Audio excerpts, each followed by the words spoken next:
Hails and well met, and welcome back to the channel. I'm your host, Mally Nim, and today we're starting a new tabletop project, still using Shadow the Demon Lord, but trying out with some new flavor.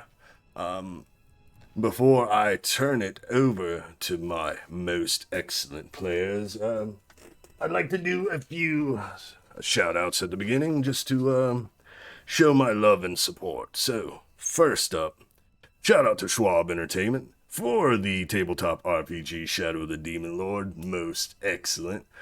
Shout out to Fantasy Grounds for their virtual tabletop and implementation of Shadow of the Demon Lord. Shout out to Sirenscape for the most excellent in-game music and sound. Shout out to my players for joining me on this trial run. Shout out to chat, everyone who showed up. Thank you so much. Thanks, Care. Thanks, Raydell. Thanks, Miguel. Thanks, Z, Mortis, Davis. Thanks for the hype train, too. You all rock. Uh-oh. Oh, no. What happened? It's called... Oh, out of everything I remembered to do, I forgot to change my title and all that. Thanks, Ruby. Well, while I work on that, please go ahead and start us off, Ruby, with an introduction. Introduction of me or my character? Both. Both. Okay. Hello, I'm Ruby the Lazy Goblin. I stream Hero Forge stuff usually, some retro games, and occasionally I do other community projects. And I'm here playing something out of my comfort zone, a human priest named Christoph, who used to be a butcher and lost everything due to the things, the monsters and stuff. So he found the church and he's now fighting against the darkness from the darkest dungeon monsters and everything. And yeah, he's a very attacking kind of priest. Nice, nice. Alright, Goob, you're up next. Hello. I am the artsy Goob for short. And on my channel, I have a variety of stuff. I do art, I play video games. Sometimes I do something that is not art or video games. And inevitably mixed it up with art because I cannot help but destroy my wrist in the process. I am playing Floppy, the Goblin Rogue. A little stinky guy that had his whole village ravaged by dwarves and lost and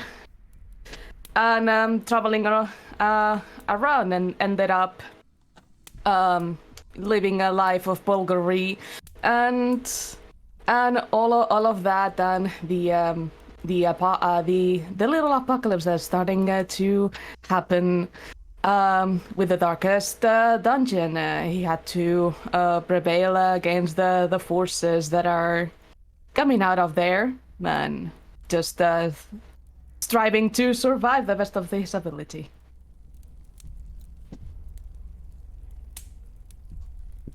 Sorry. Thanks, Raydell.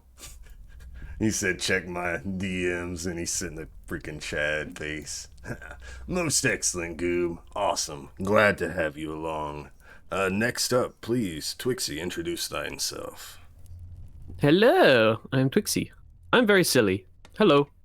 I do whatever. I don't really know what I would call my streams.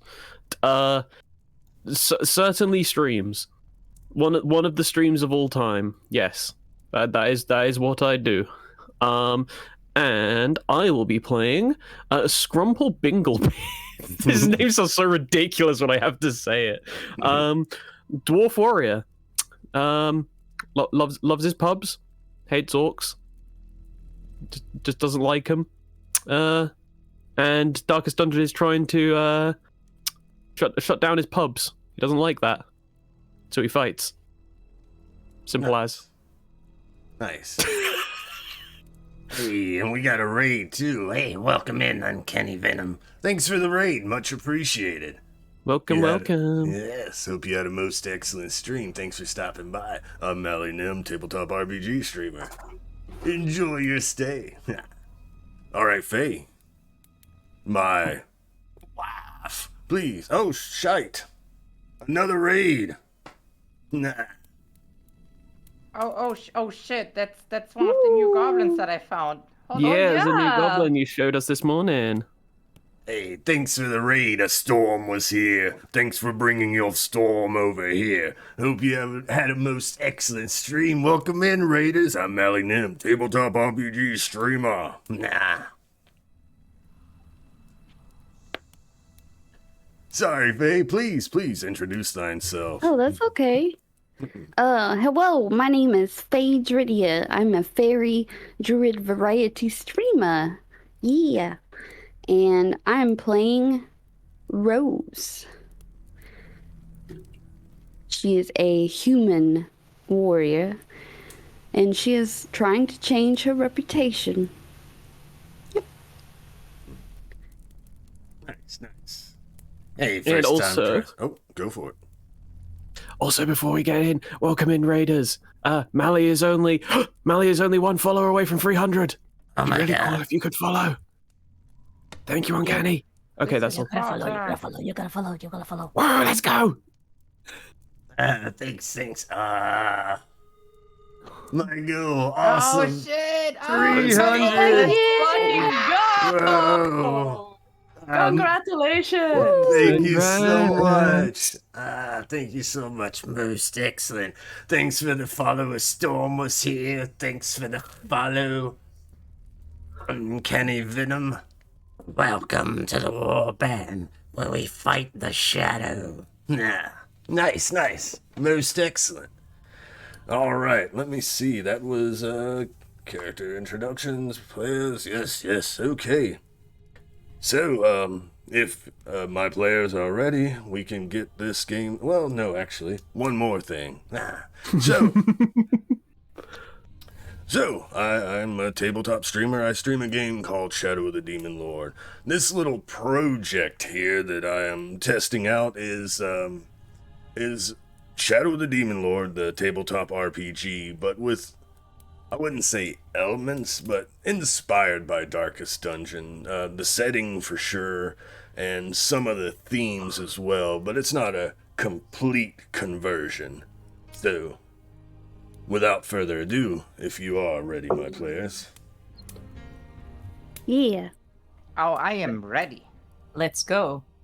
Nah, I'm not. Sorry. Give me like 5 minutes. 2 seconds. 5 minutes, Okay. 2 seconds. Two seconds. Hold on. I gotta read the script that you've given me here. The sex is better than 1 second. 2 seconds. Mhm. There we go. I'm ready now. All right.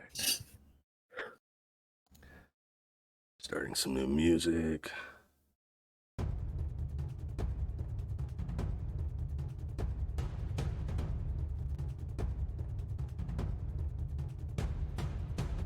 In the northern reach, on the continent of Rule, lies a forgotten hamlet. Too insignificant to warrant the eyes of the Empire. For years, this hamlet has been cut off from the outside world, until recently. Ravens have taken flight from the hamlet, bringing dark words on dark wings. Soon thereafter, the old road that led to the hamlet opened once more, and a call for aid was issued forth. A call to be answered by adventurers, mercenaries, treasure seekers, and more, to venture to this land and fight back the corruption with promises of riches and rewards. And now, the first 4 souls have answered the call. You have traveled along the old road.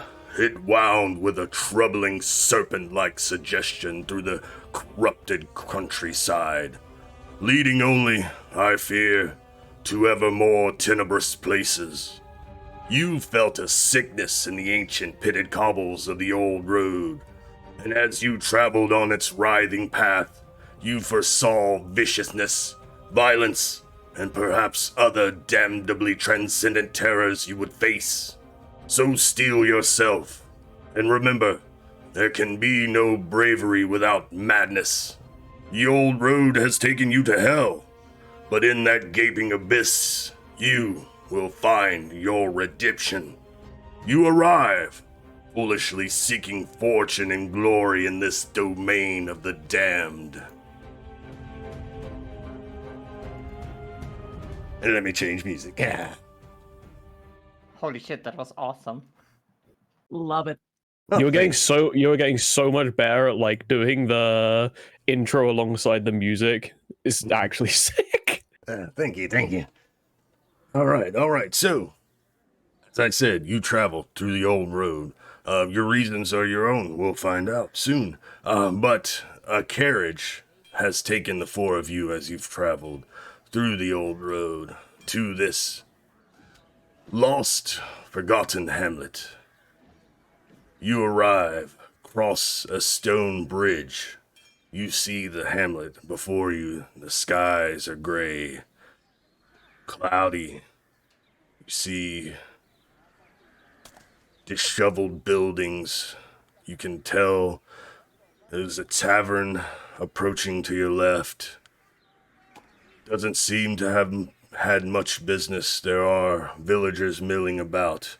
But as the carriage approaches near the tavern at the stable, there is an older gentleman waiting for your arrival as you step from the carriage. An older human gentleman with long beard and a fucking goblin raid.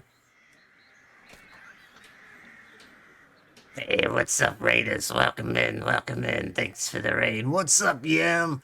Thank you so much. I hope you had a most excellent stream. Thanks for bringing your community here. Hello, Raiders. I'm Malinim, and I am a tabletop RPG streamer.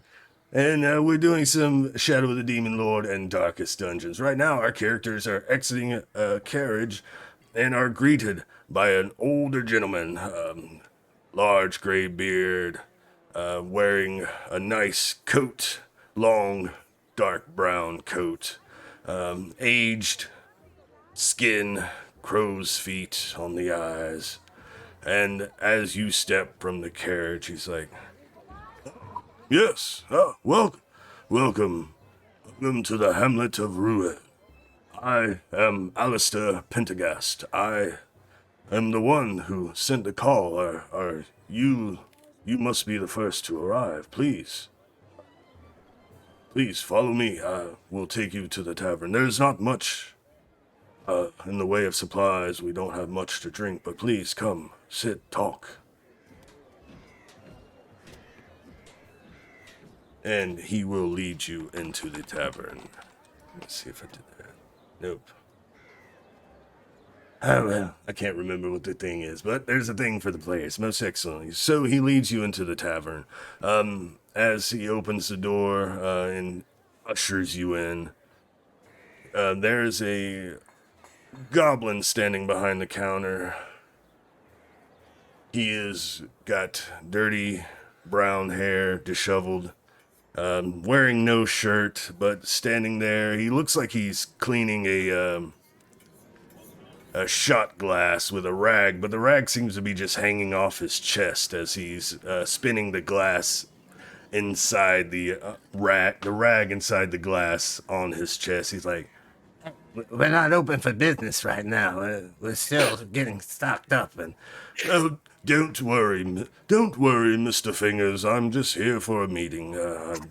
Please go on about your business." oh, okay. Well, hey, hopefully we'll have this place up and running soon. So, if you're gonna need drinks, we'll have drinks here. I've got some gambling supplies ordered, so we're gonna have gambling in the back, and hopefully, if we're lucky, the whores will arrive, and we'll have the prostitution up top.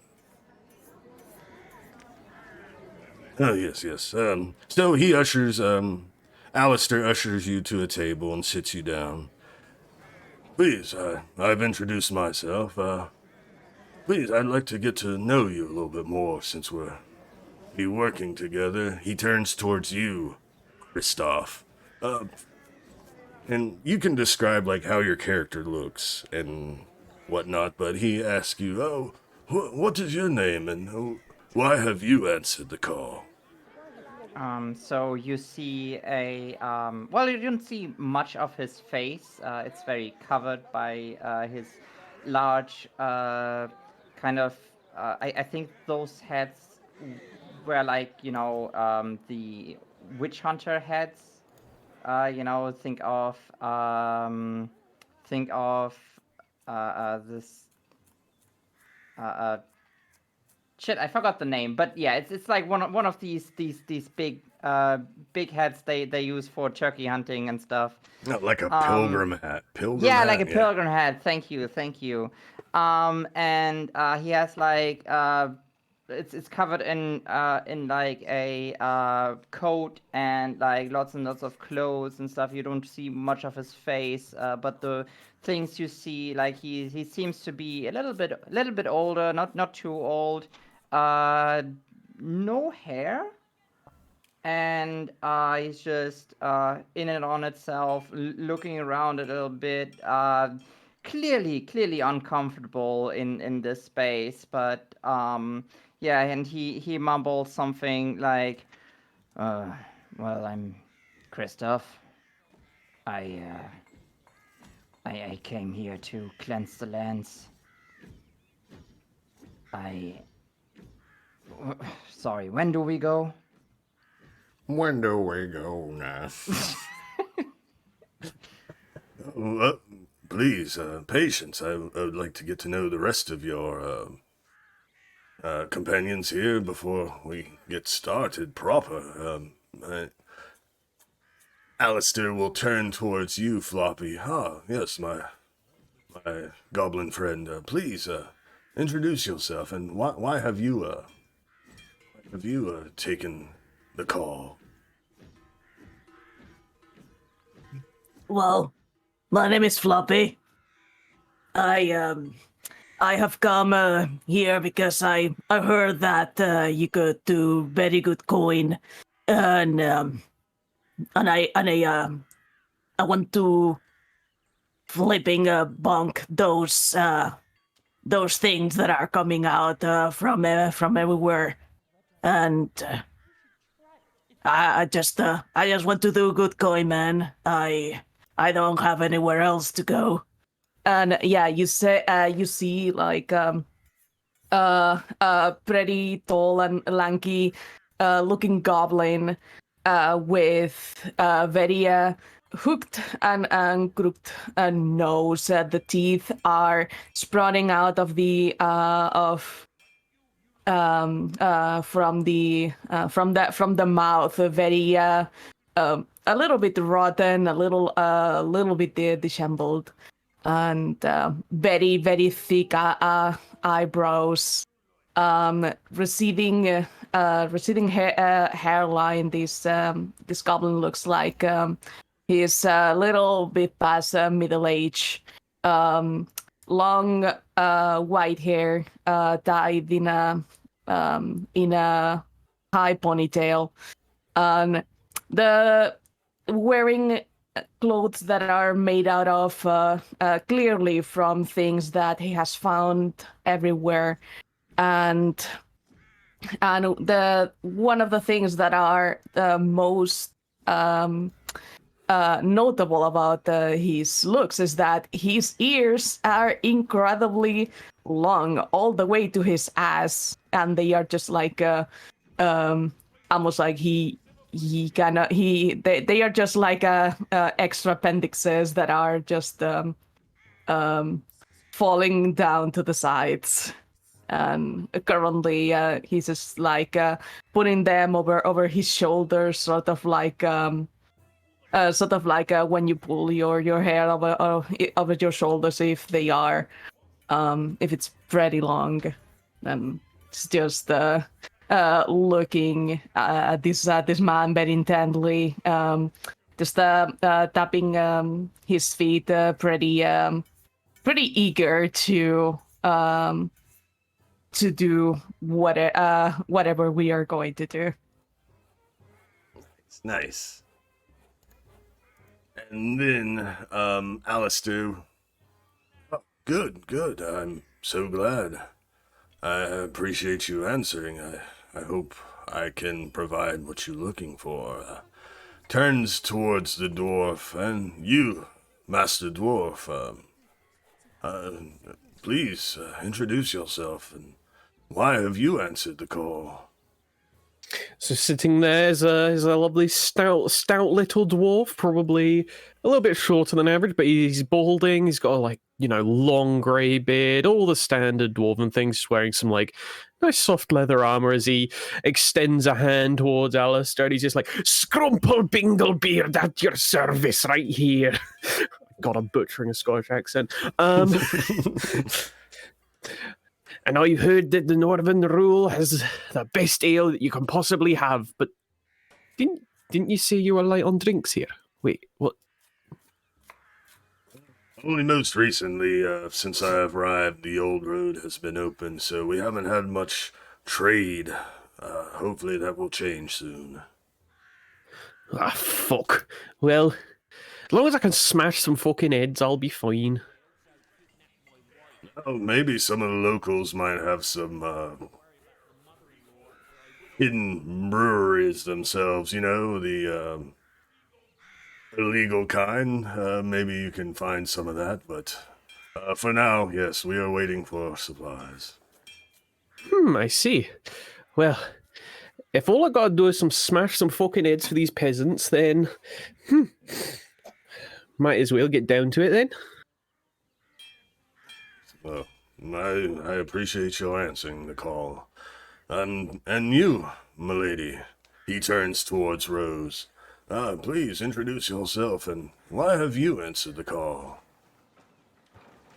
Okay, so you see a human female.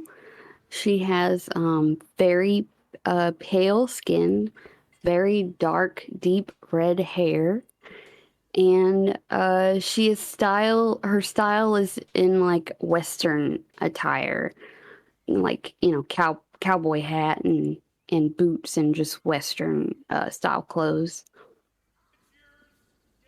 And she says, "Hi, I'm Rose. I have a bit of a past, and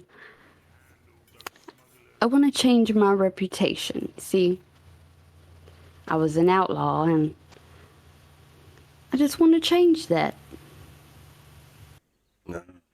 Well, that's a noble reasoning for answering the call. Well, let me tell you a little bit about my story here before. I know you're eager to get started, but let me at least try to give you a little rundown of what's gone on since I've come here. So, well, if you don't know, this hamlet has been cut off from the outside world. The Empire hasn't even bothered with this place.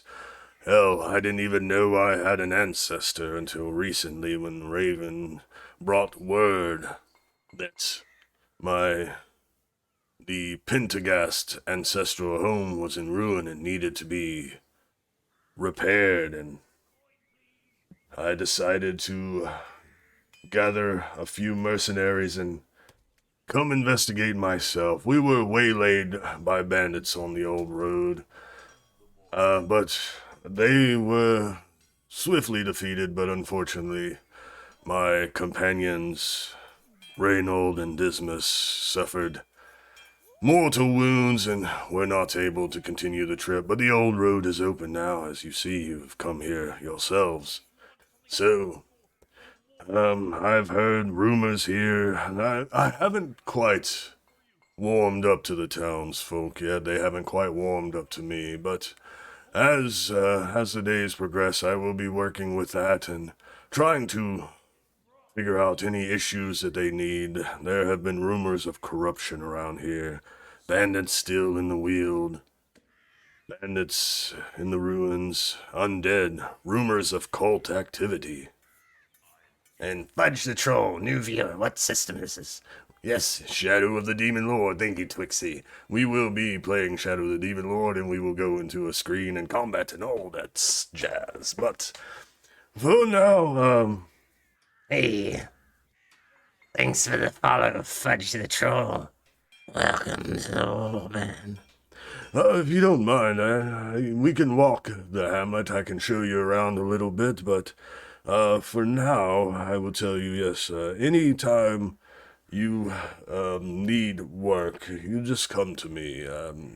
I will be funneling all the requests from the villagers to myself, and I will hand it out to any mercenaries that come in. You are the first four, but please, he stands up and he motions towards the door. Please follow me. I'll show you around. What do you do? Yes, please show us around. All right. Yes, finally.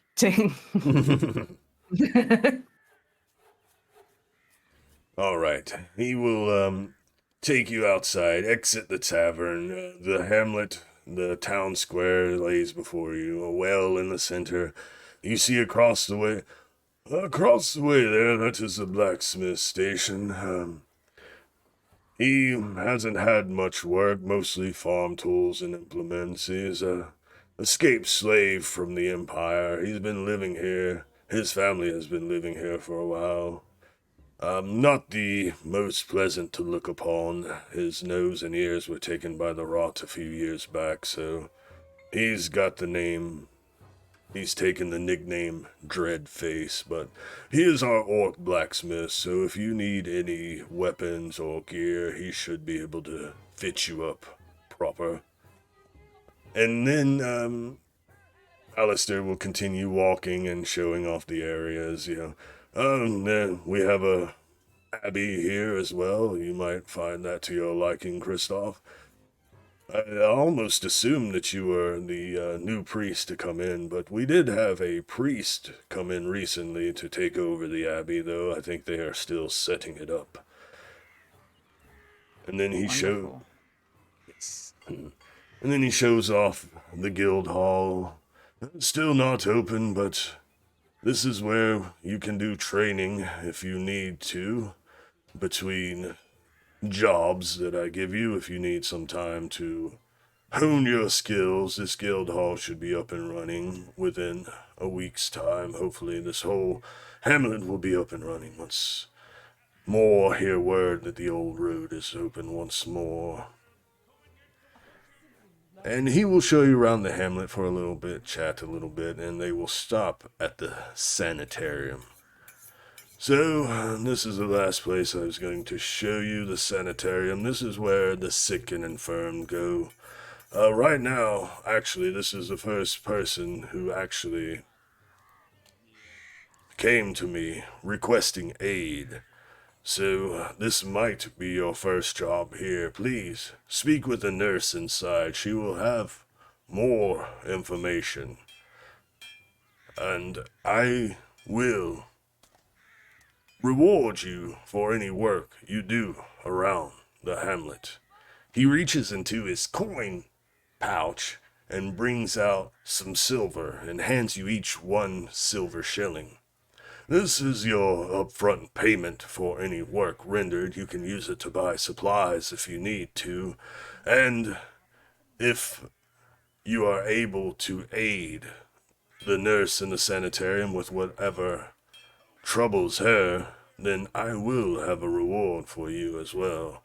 A full reward of 8 silver shillings. And from my investigations in the ancestral home, I have found a few trinkets that my forebear left behind, and I should be able to offer trinkets as well as monetary rewards. So, if you don't mind, I will be making my rounds through the hamlet, trying to still warm myself up to the locals, but please see the nurse in the sanitarium and see what issues she needs resolved. And Alistair takes his leave. The scene is yours if you wish to do some role-playing. Christoph, what's going through your mind right now?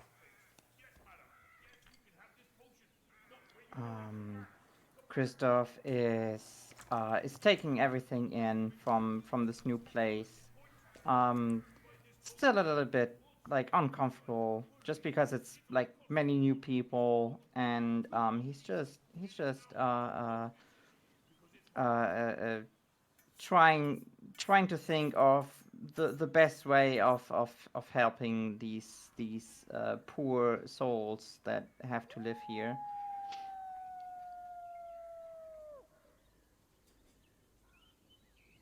What about you, Floppy?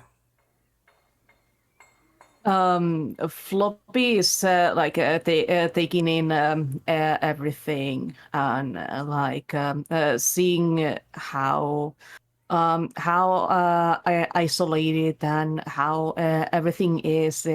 He almost feels something close to safety, knowing that he's away from his previous life, and now he can try to make something that is a little bit more meaningful than what he has done before. But he's currently just like a little bit lost in thoughts after having the little chat, and also giving small glances to Scrumple from time to time, but like trying to not be super obvious about it. Nice, nice. Speaking of Scrumple, what's going through your head, Scrumple? And when Alistair mentioned that the blacksmith was an orc, how did Scrumple take that? So, he's keeping a bit of a stern face, his brow's a bit furrowed, but he tries to hide the fact that he's fucking pissed, right? He is beyond pissed right now. He was like, he's sitting there just like, no fucking ale. Blacksmith's an orc. At least to get to smash some fucking heads. It'll be fine. It'll be fine. We get this town running. I'll have all the ale in the world. Yes. He like every now and again just like peeks out of the corner of the eye at the other members and just notices like Floppy occasionally like taking a peek. Oh, you're being noticed, Floppy. Oh crap! What about you, Rose? What's going through your mind after walking through this small hamlet? Please. I think no, she's got like a pretty like kind of like she's staring into space, just trying to take all this in and thinking about, everything from her past and then her being here, and just you can see that she's got so much going on and trying to process everything. Nice, nice. I love it. I love it. All right, before we continue on, one thing I wanted to think on is for testing and all that jazz. I do have fortune as a redeem, but I was wondering, I don't want. It is pretty expensive right now. It's either gonna be a redeem or I should give fortune, or I want to give one fortune per player, and that's it for the session. Because fortune's pretty powerful. It lets you turn a failure into a success. So that's one thing we need to think on. Right now, I'll leave it as a redeem. But we can also, each of you, with your excellent role playing and your descriptions and everything, please give each of yourselves a point of fortune to start us off for this session, and we'll see how that goes. At least fortune smiles upon me. Fuck yeah. And How do you give yourself the fortune? that's the most excellent question, Goob. Exactly. I'm so glad you asked. I was about to get to that. For Goob and Faye, since this is your first time using Fantasy Grounds proper, and a little bit of a demo for that too, there's like a empty diamond on your character sheet. If you double click that, it should fill up with a full diamond. Excellent. Ah, gotcha. I was just clicking once. Yes, there's a lot of double clicking in this system, in this tabletop. Nice. Good to know. At least for some things. Alright, so the sanitarium stands before you. As you enter, which I assume you enter, don't let me make assumptions. Nah. The I door. enter. I do. Okay, so you enter the sanitarium. It's a circular room with a fire pit in the center. You see a semicircular room. You see the back wall. There are 2 doors, but in the entranceway or in the room proper, there are a few tables set up with some chairs. Currently, there is a halfling woman sitting at one of the chairs. She's wearing a black dress with a white apron, nurse hat, the fancy ones that fold for some odd reason, extra starchy. But she's a homely halfling with long brown hair, kind of braided but looped as well.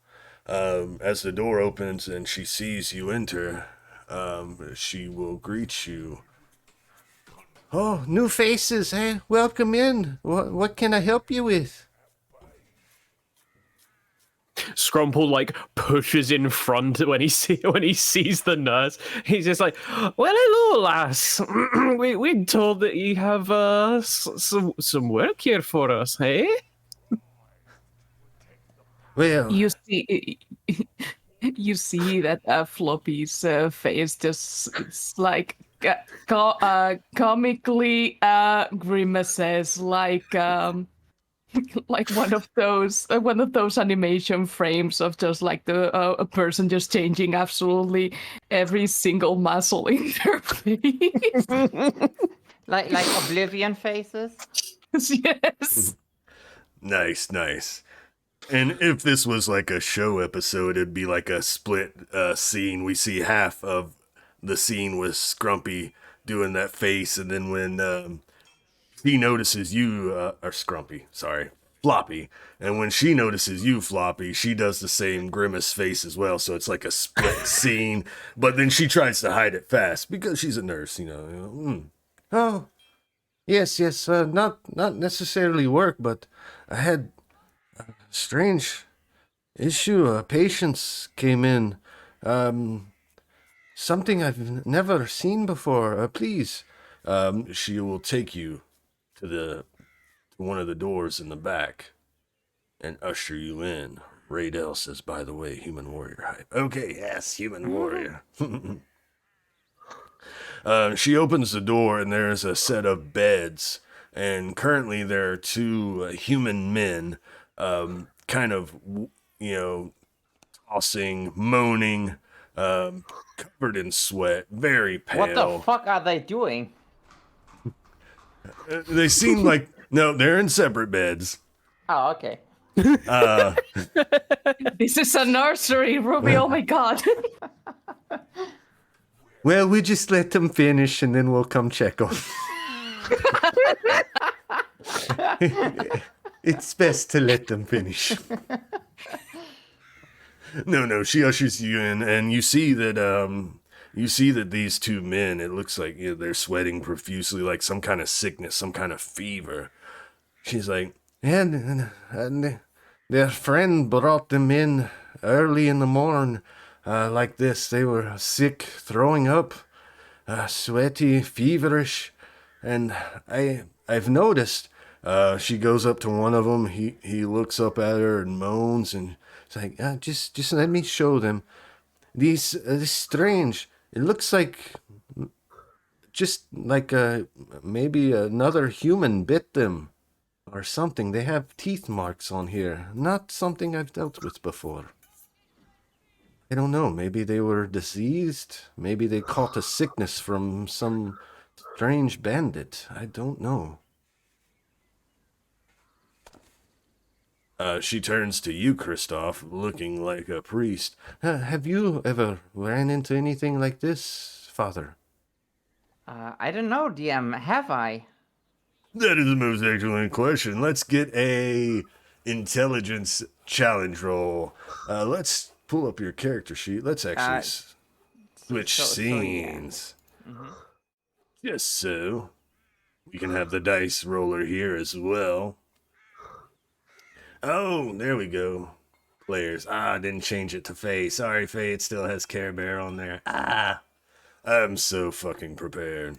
What do you mean it has Care Bear on there? It says Fade Radio. Oh, no, on the stream elements, the thing. Auto chat. Dang. Oh yeah. Notification. I don't know. Words. How do they work? It's okay, Care. Oh, that. Okay. No Oh, worries, good. Care.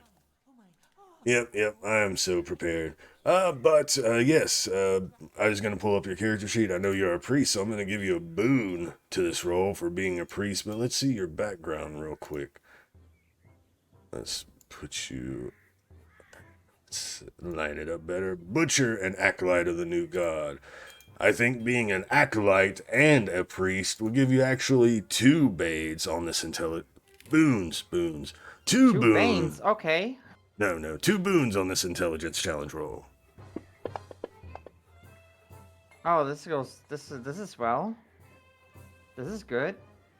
Not as good as you wish, though. Yeah, So, no. in Shadow of the... I Oh, go ahead. I take a step forward and I look at the wounds. I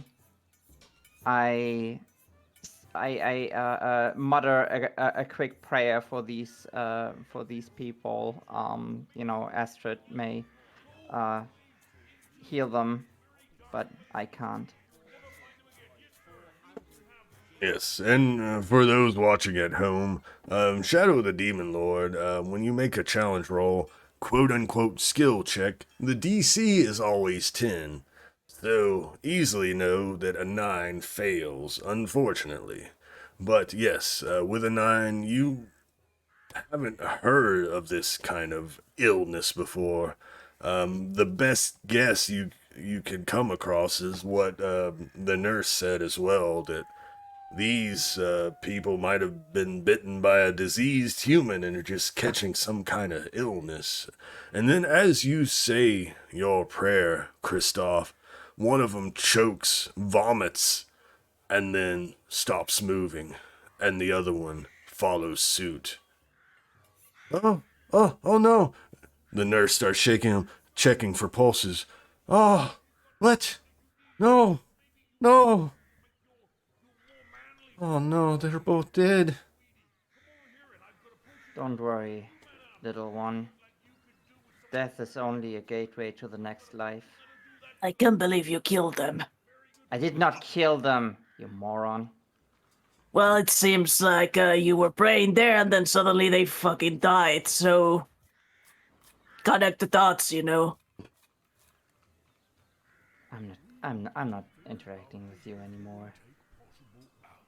As you say that, Kristoff, Rose, you notice one of the dead men's eyes open.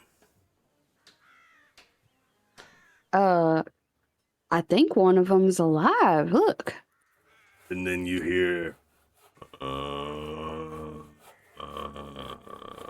and then we're going to learn about combat and how combat works in Shadow of the Demon Lord and in Fantasy Grounds as well. So let me pull up a map. And since this is Floppy, Goobs, and Faye's first time actually using it, it is a learning process, so please bear with us all. So I shall pull up a map. I shall pull up a combat tracker. And let us zoom in over here. And I'll change music as well. Give me a moment, please. Uno momento. Let's get Kristoff, Floppy, Rose, Grumpy, and then encounters. Pull up my encounters. I love hearing your name, Scrumpy. Excellent. All right, and then I shall share this. The nurse runs out of the room, so she is not in the room. So, how is everyone seeing this? Does everything look good? Looks like a little bit of a dark room. Can see like the light over. I can see beds. Enable. Oh yeah, I can see everything. You got beds. You got stuff over there. You got a door. Just making sure. Okay, most excellent. Let us change some music.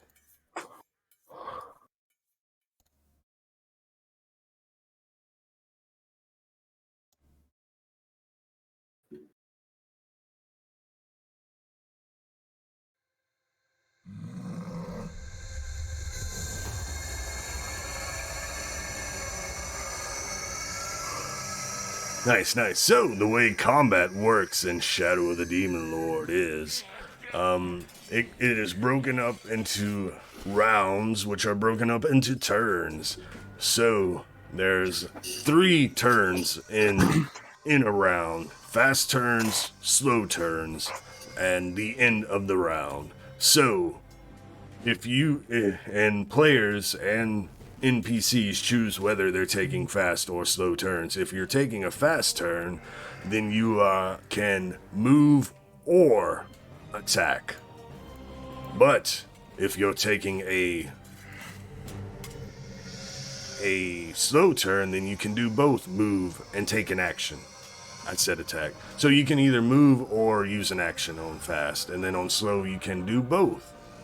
And then on your character sheet, Bay, Goob, and everyone else, you see below defense and to the right of speed, there's something that says fast, slow, and SERP. So you double click one of those to decide what kind of turn you wish to take.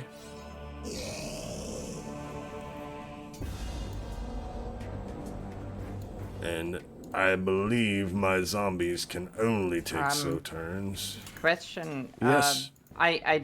We can't see the zombies, so in order to know if I do fast or... Oh, there we go, okay. Magic. I just needed to know where they are so I could choose a fast or slow turn. Excellent.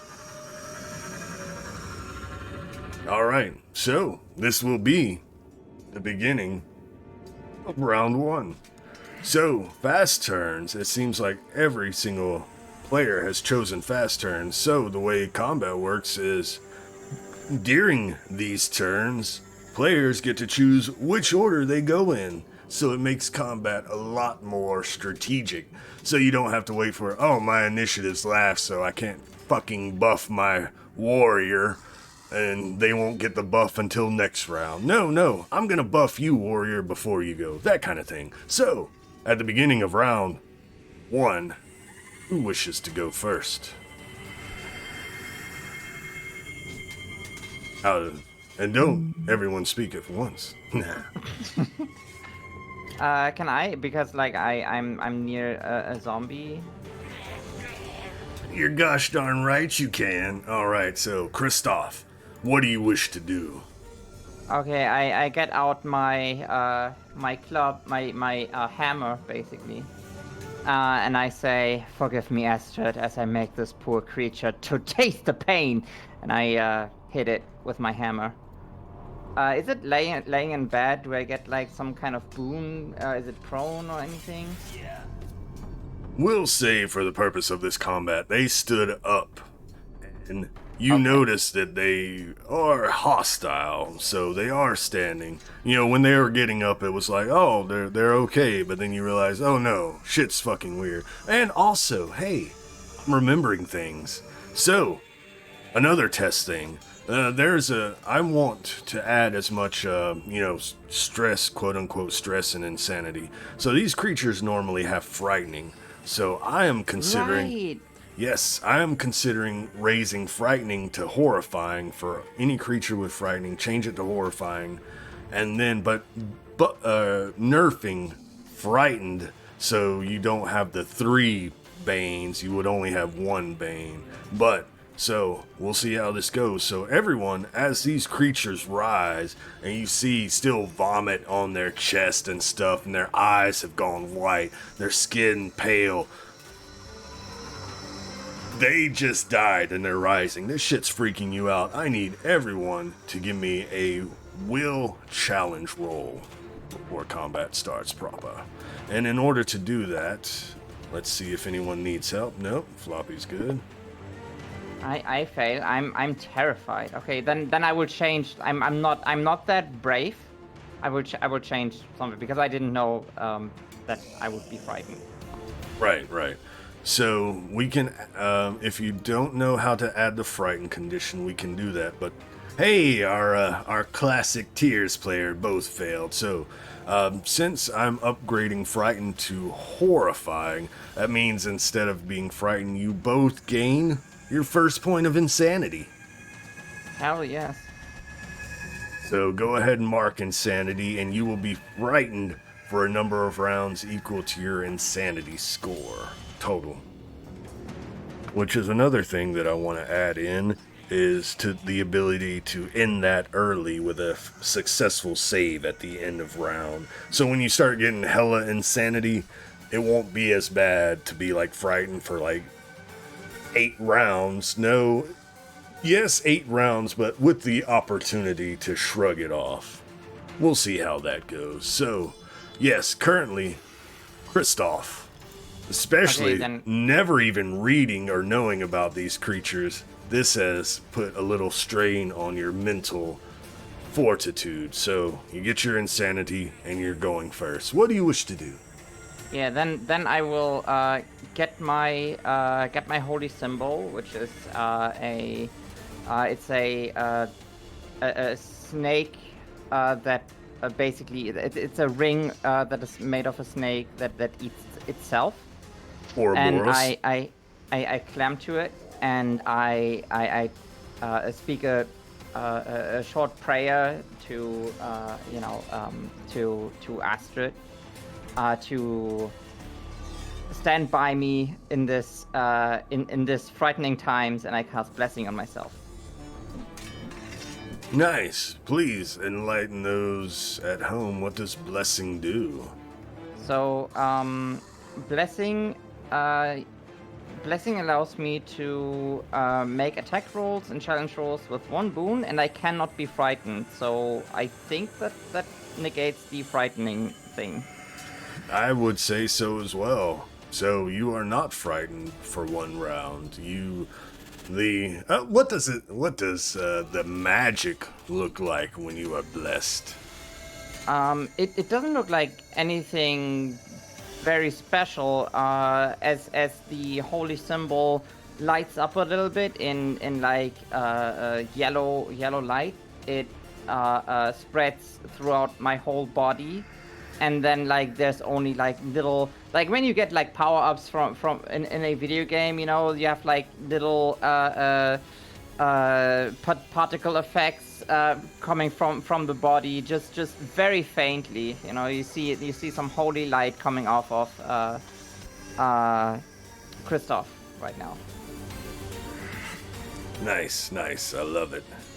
All right. Who wishes to go next in turn order? I want to go next.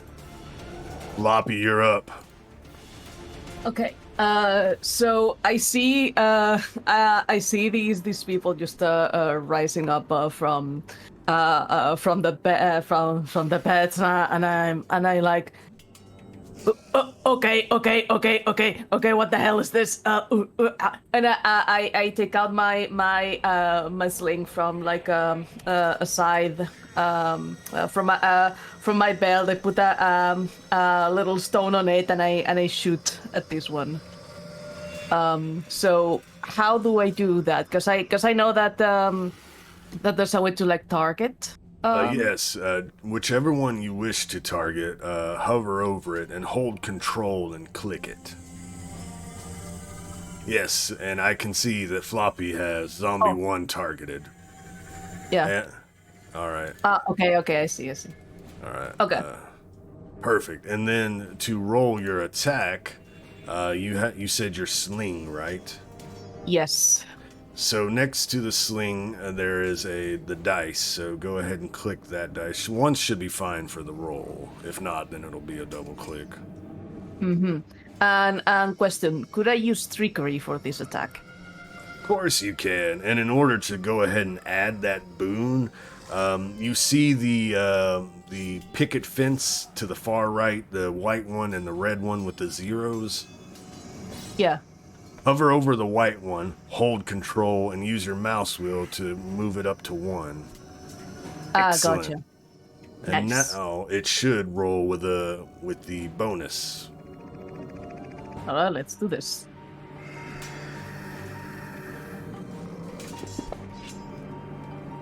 Okay, so you rolled the damage. So we'll keep that Oh, for the... yeah, sorry.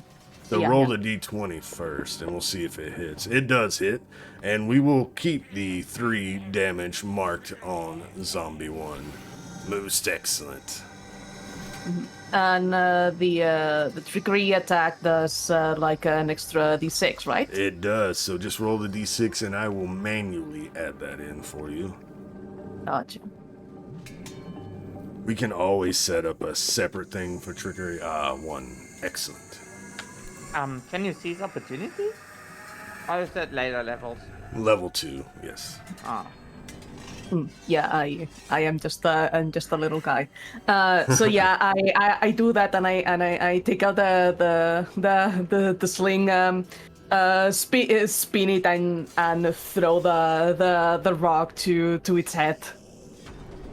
Nice. Wait. Actually, I gotta remember something. Holy shit. I just remembered something. So, zombies, right? Am I right? They have a special trait, my friend. It is called headshot. When the total of an attack roll with a weapon against a zombie is 20 or higher, which yours is, the zombie takes damage equal to its health instead of the weapon's normal damage. So please, with your 20 plus on this zombie, describe how your sling bullet ends this creature with the headshot. So as I'm taken by surprise by these the sudden rays of the zombie, I just go like let out a little yelp. Instinctively take out my sling, and like other times before in the past when I have had to run away from people, whether it was after a small thievery act or just fighting for my life, and that clicks in me, and I throw it recklessly and with all my strength, and upon doing it, the rock flies all the way to one of the eyes, and it just like traverses that, and yeah, the zombie flops to the ground. Nice. Yeah. And you've done a slingshot plenty of times, right? It hits them in the eye. You expect maybe to blind them, maybe their head would go back, but instead, as your bullet penetrates the eye, the back of their head explodes as their brain matter flies out the back of their head, and they fall back to the bed in a pile of vomit and blood. Oh, actual fuck is that? Ugh. Nice. All right, Scrumple or Rose, who would like to go next? Rose, would you like to go ahead? Yeah, I'll go next. All right, Rose. In order to target, you hover over the creature you wish to target, you hold control, and you click it. If that's what you're doing. What do you wish to do? I was gonna attack zombie 2, but it's not letting me target it. You do have, it was targeted for a moment. Yeah, it is currently targeted. You have it targeted. Oh, okay, alright. I'm like, hell yeah, Floppy. Damn. I'm gonna Thank you. I'm gonna try my sling as well. Nice, nice. Let's see what you got.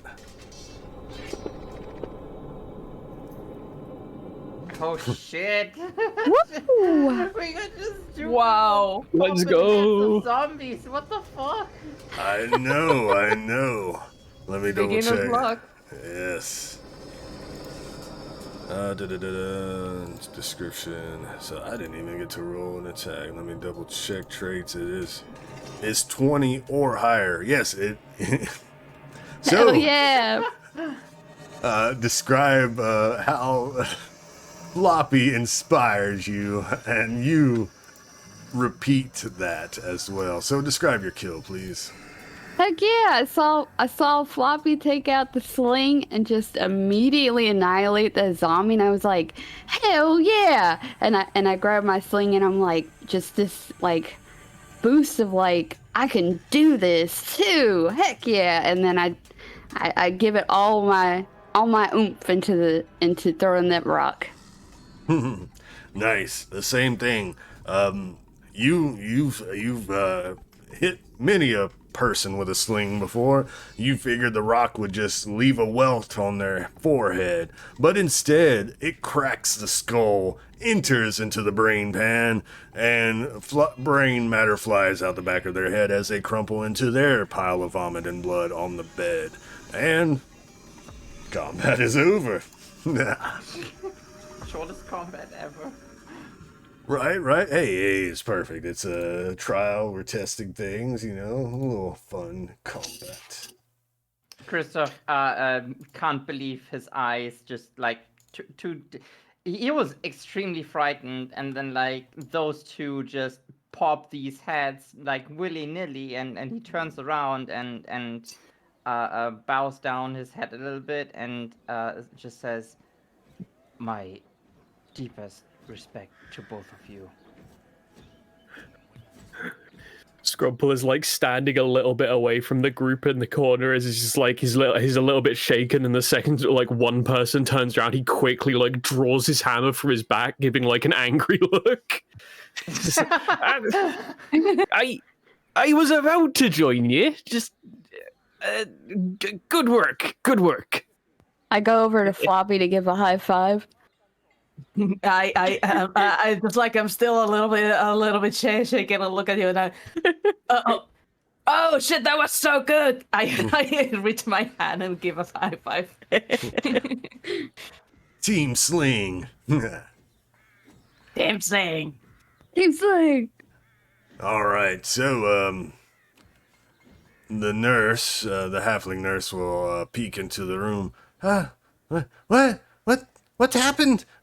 They're dead again. What did you do? Scrumple will quickly, just as she's coming around, he hops over this bed and like gets his hammer and just like quickly slaps it in like the blood and remains of the person here as he's like standing on his like he puts the hammer hilt down as he's like looking all proud. He's like, yeah, they turned into zombies, you see, and we just dispatched them.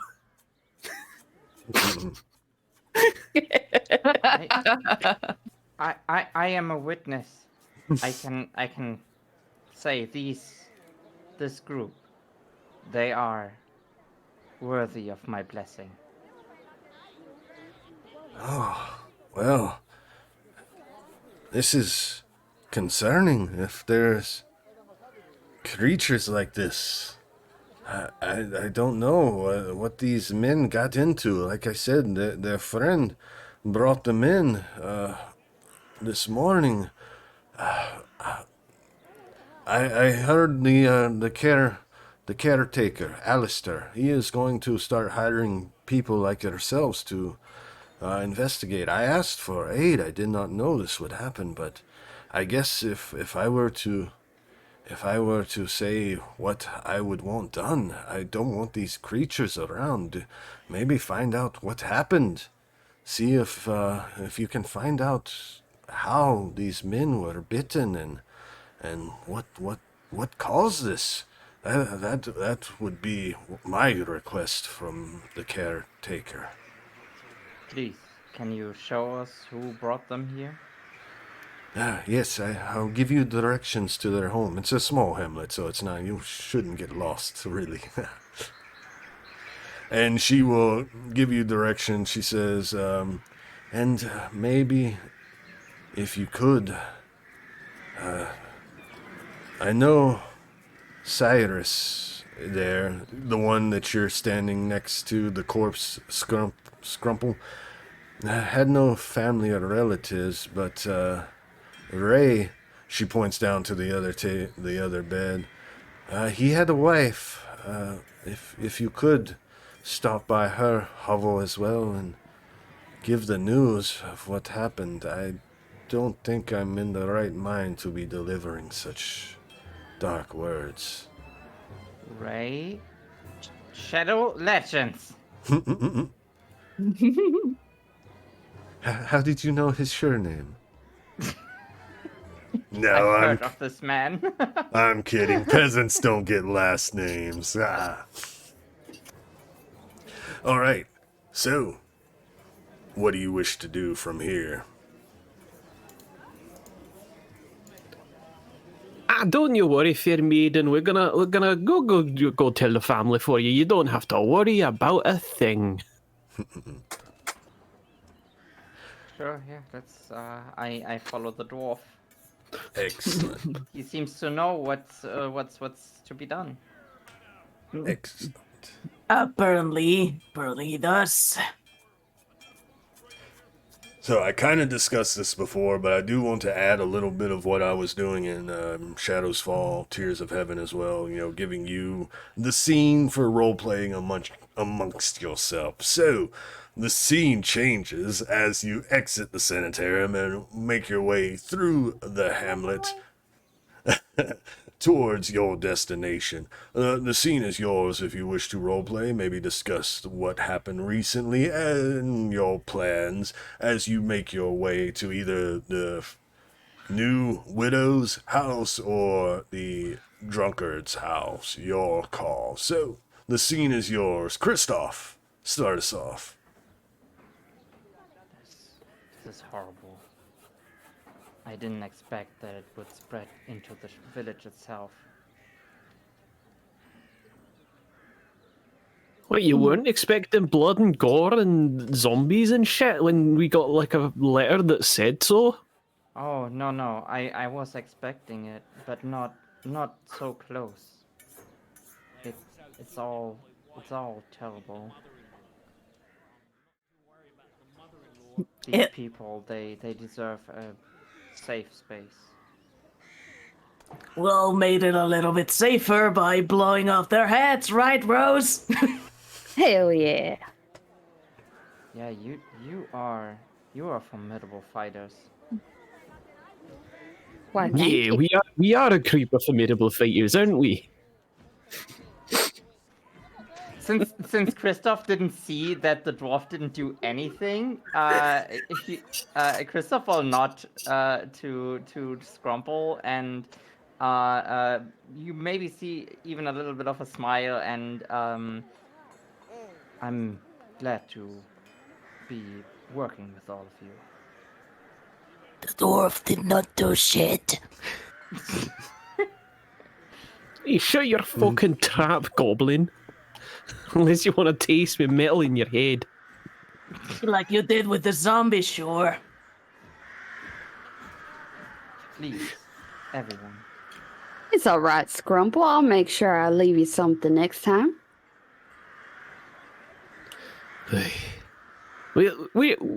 Which house are we going to first?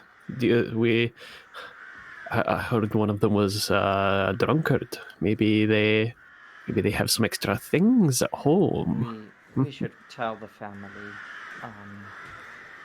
It's. I think if I was at their spot, I wanted to know as soon as possible. You know what? That's an excellent idea. Let's fucking do that. They really deserve that little courtesy. Yes. And maybe don't mention them popping their heads. Okay. I'll keep my little mouth shut. Or try. Okay, Mr. Thief and Righteousness. I guess it is the moral thing to do. And the scene changes as you approach the hovel of the new widow, a small one-story home, more or less a shack. There's an open window, the shutters are open, there's a fresh baked pie cooling on the window sill as you approach this small house. You see a woman moving from inside as you pass the window, and she notices you, a little startled to see new people, your group specifically. As you knock on the door, she scurries over to the door and kind of cracks it open. Yes? Ma'am, hello. My name is Christoph Schwartz. I am with the church. You are. What was the names? Was it Ray or which one? Ray. Which one had? Okay. You are Ray's husband, right? Wife. Ray, your husband. It is now day. Yes. Yes. Yes, Ray is my partner. Did something happen? I know he was sick in the sanitarium, but no. I am very sorry to tell you that you might want to say your last goodbyes to him. He fought to the last breath. I'm sure he was a wonderful man. The door kind of swings open a little bit as she kind of shuffles backwards and falls on her behind, starts wailing. I told him to stop going into the ruins, stop his little operation. I told him if he kept going there, he would attract some kind of trouble. I just knew it. Where is his... What about the other two? What about his friends? About Cyrus and Billy? One of his friends also didn't make it. Fucking Billy. He's the one who got him into this fucking moonshine operation.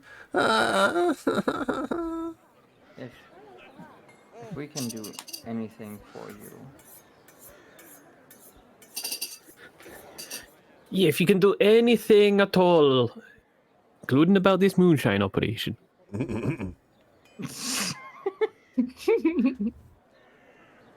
what were they into? We don't want anyone else to experience the same tragedy.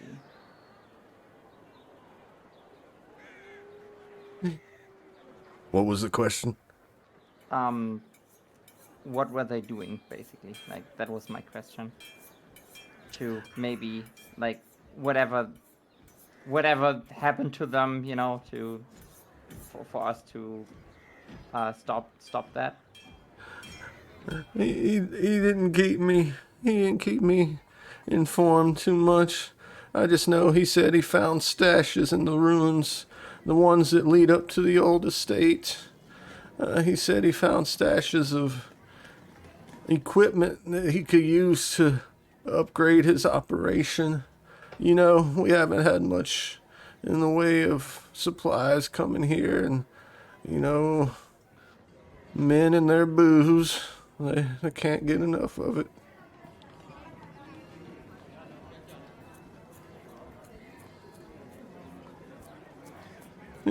If you please, I need to be alone. Go. If you see Billy, You fucking punch that bastard for getting my husband into this? I'll do it gladly, ma'am.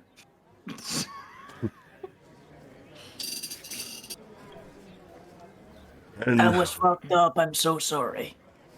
It's fine. Your heart is in the right place. May may Astrid be with you. and with you. And I guess I close the door, or I turn around and just nod to the group. We should pay this Billy a visit. You say that. Hey. Sorry. No, go ahead. No, I was just gonna say, you say that, close the door, and start walking away, the sounds of her sobs fading into the background as you leave. I absolutely hate this part. I absolutely hate it. Seen it too much. Enough. Oh, you think you'd be used to it by now then, wouldn't you? I don't think I will ever get used to it. It fucking sucks, not gonna lie. Oh, hey. You have a way of words, it seems. You did a very good job there. Well, thank you, little one. But anyway, shouldn't we be on our way to try and find Billy and maybe learn more about this moonshine operation? Did she say, or what were we supposed to do? I zoned out. Yes. Yeah. Didn't Yeah. she say something about moonshine? Oh my god. What is all this about moonshine? 2 people lost their lives. And a great many deal more if I don't find some fucking good drinks around here. Nice. Love it. All right, so you make your way up the cobblestone, not too far to Billy's shack. The door is wide open, and you hear snores coming from inside. If you no worries, Twixie. As you peek inside, you see he is passed out on the bed. Looks like he just fell on the bed and passed out, still wearing all his clothes. A big puddle of drool on his pillow as he's snoring away. Does Well, he now look it's your- injured? He does not. Okay. Upon further Now it's investigation. Floppy's chance to keep that promise. Oh, I go over to the bed. I grab this man by the collar of his shirt, and I punch. He's right in front of Way the to face. wake up. As you grab his shirt, he doesn't wake up. He's still snoring, and then you pop him in the face. His eyes go wide as he sees a goblin in his face. Just punched him. He scurries back, falls off the bed, and kind of scoots back to the wall. What the fuck is going on? Dude, you killed 2 of your friends. What the fuck was that? You better stop talking. I didn't kill him. Then who did? What do you mean? I took him to the sanitarium. They should be fine. The nurse will take care of them. Right? What attacked them? They are both dead. Dead?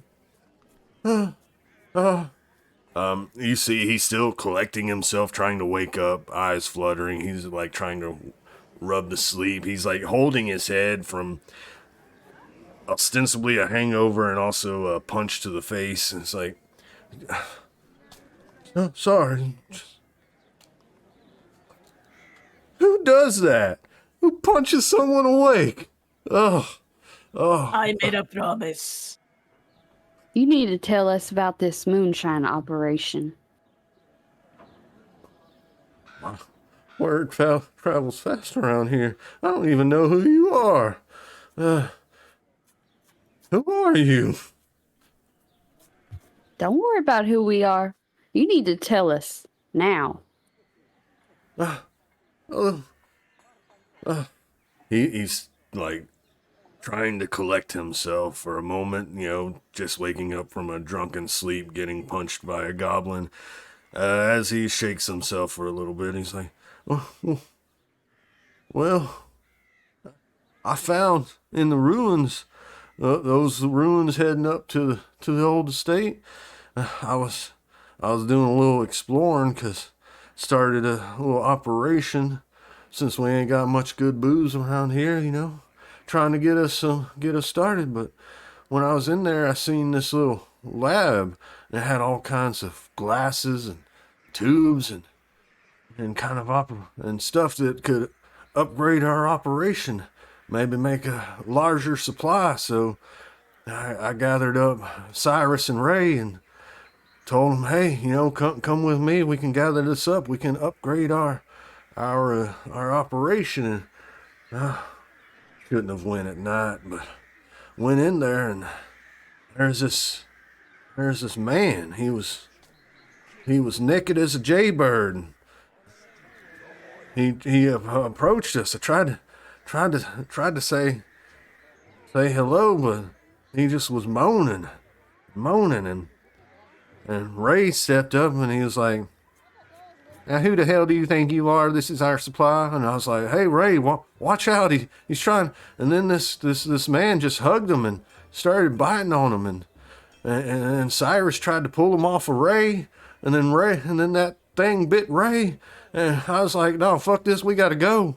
So we got the fuck out of there as quick as possible. That thing tried to follow us, but it wasn't that fast. And as we were leaving, it just seemed like Ray and Cyrus, they were just getting sicker and sicker, and they couldn't barely move. So I was like, oh, I gotta take you to the sanitarium, try to get you fixed up real good. So I took him up to the sanitarium to get him fixed up real good, and that's where I left him. And oh, that shit was so crazy. I just ran home and just passed out. I couldn't anymore. Why does it sound so damn kinky when you describe that? I'm a kinksmith.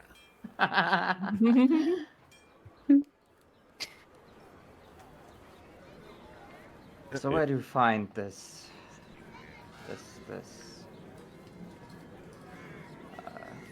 What did you say it was? Mansion? Ruins. Ruins. Well, I'm sure you've seen the old estate up the top of the hill. It's looking over the hamlet. Well, there's a set of ruins leading up, path up there, and there's some ruins. We skirked around the outside, and I had found this little entrance that led under there. Found this lab, and I mean, I ain't going back. I can try to give you directions, but I sure as hell ain't going back.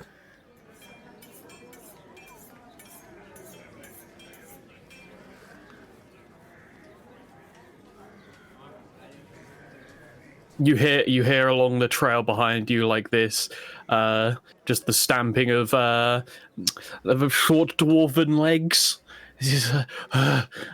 Wait for me! I ain't got fucking long legs like the rest of you bastards. Right, where's the alcohol? Oh, where did you come from? I'm Scrumple. I'm with these guys. They just fucking run off. Oh, I have one jar left. We haven't got. We were gonna make a big old batch once we got them alchemy supplies. We were gonna make another batch, but all I got left is this jar. Okay, so We're almost fucking out. So bring me up to speed. What the? Well, it seems we should investigate this estate. Probably someone else has a little bit of more information.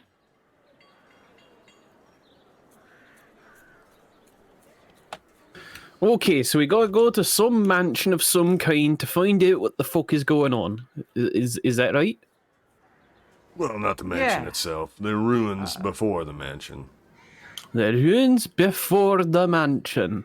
I didn't hear that from a narrator in my head or anything. I remembered that there were ruins in front of the mansion.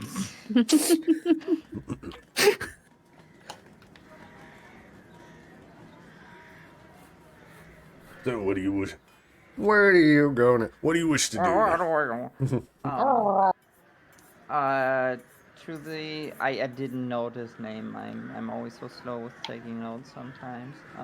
No worries. What is our guy that we have to talk to? You know, Cyrus?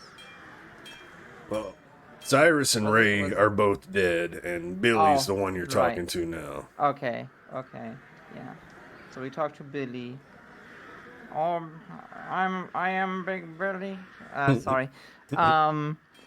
And what is the guy who brought us here, basically? Like, what was his name again? Oh, Alistair. Alistair. Thank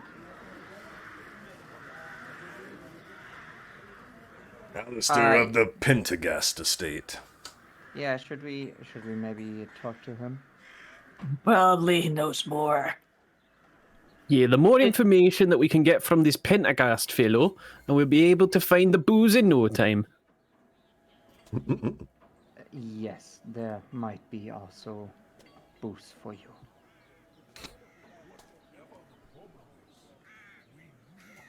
Awesome.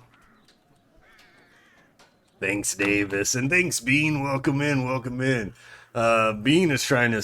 The Banes are supposed to be for me, but Bean wants it for Twixie. So, Twixie, the next role you have will be at a Bane. As we're walking along the path to go see Alistair, I like trip over and like bash my head against the floor. It's like, oh, what the fuck was that about? Just like get up on my feet. It's like, oh, I feel a bit tender now. And you didn't spill a drop of moonshine.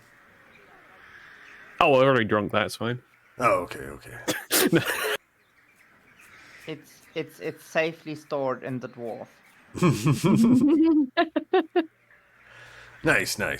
You make your way, asking around because because Alistair said he was going to be making his rounds through the hamlet itself, trying to warm up to the villagers and stuff. And you notice him exiting the blacksmith shop as you make your way back to the town square. Oh, yeah. How did it go at the sanitarium? What news do you bring? Not good. Oh, The two good. men that you had in there fucking kicked it. Kicked what? The They're They dead. fucking died. Their hearts exploded. It was a gore fest of blood and vomit. Absolutely horrible. Do not recommend. By the old gods and the new. What? I mean, I know she had a few patients, but exploding heads. What new tragedies are befallen this hamlet now? Well, they woke up and Rose and I just fucking obliterated their heads. Wait. They woke up and you killed them. He kind of shuffles backwards a few steps. No. I mean, yes, they did. A few more steps. They became monsters, unrecognizable. Wait, they were dead and they woke up, but they weren't awake, like alive, like they were still dead, but they were awake. Dead awake. I think I've heard of such things.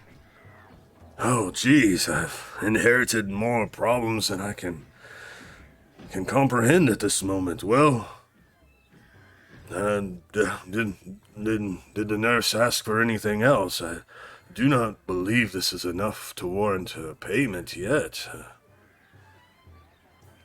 We spoke to the widow and to the one that was with them, Billy. Oh, that drunkard. I've heard tales of his operations. We would like to investigate this operation of his. No, I would like you to pay you to investigate. So what did you learn from Billy? What how did this transpire? Got attacked by a weird creature in the ruins after they were looking for stuff, and then and that creature beat both Ray and what's the other name? City. Yeah, and they got bitten, and then they started to become sick, and the rest of the story you already know.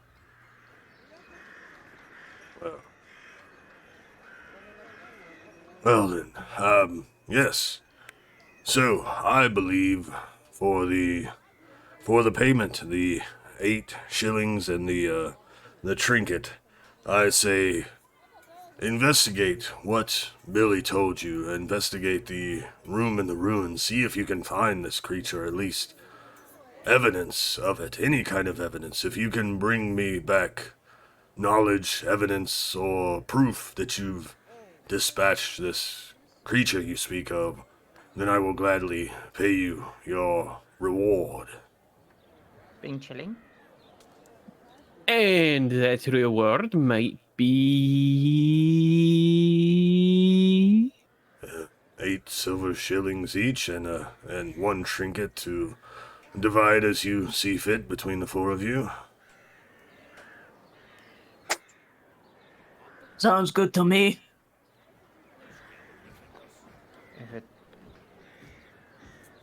If it helps, of course.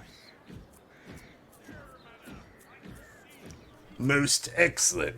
It is a little early between the 2-hour mark, but we can take a break here right now if you wish. Just a 10-minute break or so. It'd be a good break point, honestly. Okay. Do we Yeah. get a long rest before we go? No. Nah. No. Nah. Good try, good try. I mean, technically you could. There is no time limit, but I mean, it's your call. It's your call. We can discuss that. But let us take a break real quick, 10 minutes or so, and we shall change music. And we will return. And we're back. Welcome back. Welcome back. Hope everyone had a most excellent break. I know I did. Heck yeah. Yeah. I miss playing a goblin. I want to play a goblin. I want to do the. Ruby after 2 hours of not being a goblin has goblin withdrawal. It's honestly hard to be in human mode. It's sometimes just too hard not to be a scrunkly little thing. Yeah. All right, so you had your conversation with Alistair, reaffirming the quest that you were given and the conditions. Yes, we'll hydrate. Thank you, Miguel. Thank you. And the conditions for your payment. So, what is thine desire to do from here? Floppy, we'll start with you. Where do we go now? Where do we go now? So I think that Floppy is probably like after seeing all of that is going to Probably ask around the hamlet to see if they if any other people has had any encounters with these creatures or has seen anything out of the ordinary, or if they have traversed the ruins. Any important information that we should know before we part. Nice, nice. If we are splitting the group for a short time, Christoph would go to church and pray to, I don't know, to just it's a form of meditating for him, Yeah, I yeah. guess. Of course, of course. If we are splitting the party, what does Scrumple and Rose wish to do before heading to the ruins? I want to try to figure out what kind of supplies we need before we go. So where are Christoph and Floppy going? I Kristoff's go to going. church. Take me to church. I'm just going to go around the hamlet and ask around for more information. I'm going to try to get supplies. Well, Goblin, you seem a little bit wee shy. Maybe you need someone like me by your side to, ask the big questions. You always seem so nervous talking to people. Well, I wouldn't probably the same about you, but hey, if it's two of us asking around, maybe it won't be as terrible. I'm not used to talk to people, so I walk over, clearly violating your personal space as I throw an arm around you as I get my fist and give you a rub on the head, and I'm just like, it's all right. We get going this way. I'm sure we'll find something soon.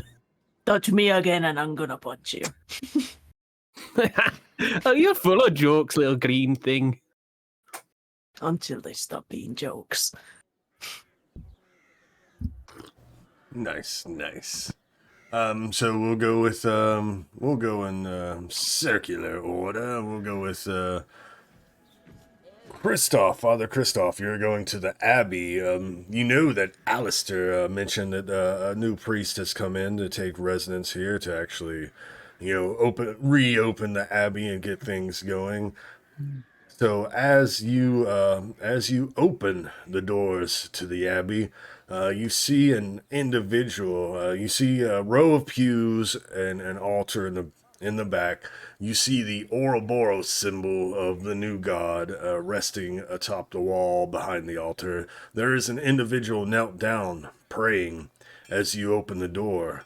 They speak for a moment, whisper a prayer, continue for a moment, then stand up and turn around to greet you. You see, wearing the robes of a priest of the new god with the vestments and the holy symbol, a clockwork individual, actually. They have no facial features on their metallic headpiece, and they're humanoid in form as far as a clockwork goes, and you hear the gears and the springs and such moving as they stand up and turn to you. Welcome, my child. Question to the DM. Would I know how clockworks are made? Probably. I mean, if that's something that you wish to roll to see if you know, we can do that for your character. Or if it's something that do you think Christoph even cared enough to learn about? I mean, it's more. Is it like public knowledge? Because I mean, isn't the Church of the New isn't a clockwork technically like an undead or something, or like how? No, they're not undead. They were once immortal. They were once probably human, or some other mortal, not fairy, but their souls, after they died, after a person dies, their soul goes to the underworld to wait a long ass time before it forgets its past life and can be reincarnated, unless it goes to hell. So a clockwork is built by the magic of plucking a soul from the underworld before its due process and placing it into a metal construct. Most clockworks don't remember their past, but some do. But it is a clockwork. It is a creature with a mortal soul. So if it dies, its soul will leave and go back to the underworld. Okay. Sorry. What did it say to me? Greeted you, and now that recognizing you as a fellow priest. Oh, I'm sorry. Did you come for the position of priest of this hamlet? Actually, no. But I wanted to meet the new priest in here. Ah, well, greetings. I am Father 8008. Let me write that down really quick.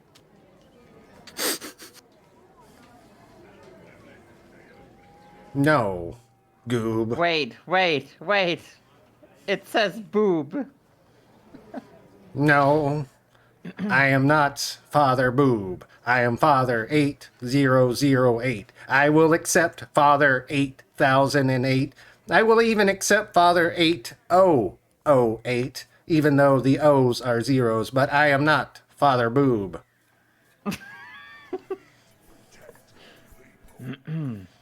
Well, Father 8008.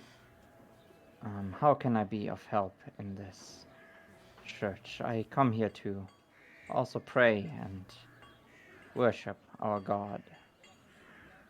Well, I myself am just getting settled in, so if you wish, we could tidy up the place, decorate, get some more Ouroboros symbols around the area, tidy up, just make it a welcoming abbey.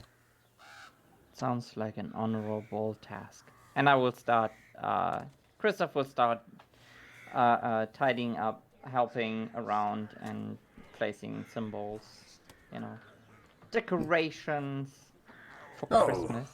Nice. Father Boob will help you as well and get you going. I thought his name was 8008. It is, but I don't have to call him that. Oh, okay. Not my father. And then we go to Floppy and Scrumple. You want to go around town asking a little bit more. I was when it was just Floppy, I was going to make you give me a will challenge roll with 2 Banes because you're new here. People don't trust you. But since you have the assistance of Scrumple Binglebeard, it's going to be 3 Banes. No, I mean it's going to be 1 Bane. You know what? I think, I think it would probably be very fitting. Okay, so give me a will challenge roll with 3 Banes. Okay. So how do I do that for the challenge rolls? That is a most excellent question, Goob. I'm so glad you asked. So, next to strength, agility, intellect, and will, let me change scenes so I can show off your character sheet as well. Next to strength, agility, intellect, and will, there are boons and banes. You can do the same thing you did with your attack roll. Hover over the banes. Oh, gotcha. Yes. Okay. And it should, yes. There we go. Perfect. Okay. You said will. Yes. Okay, let's fucking do this.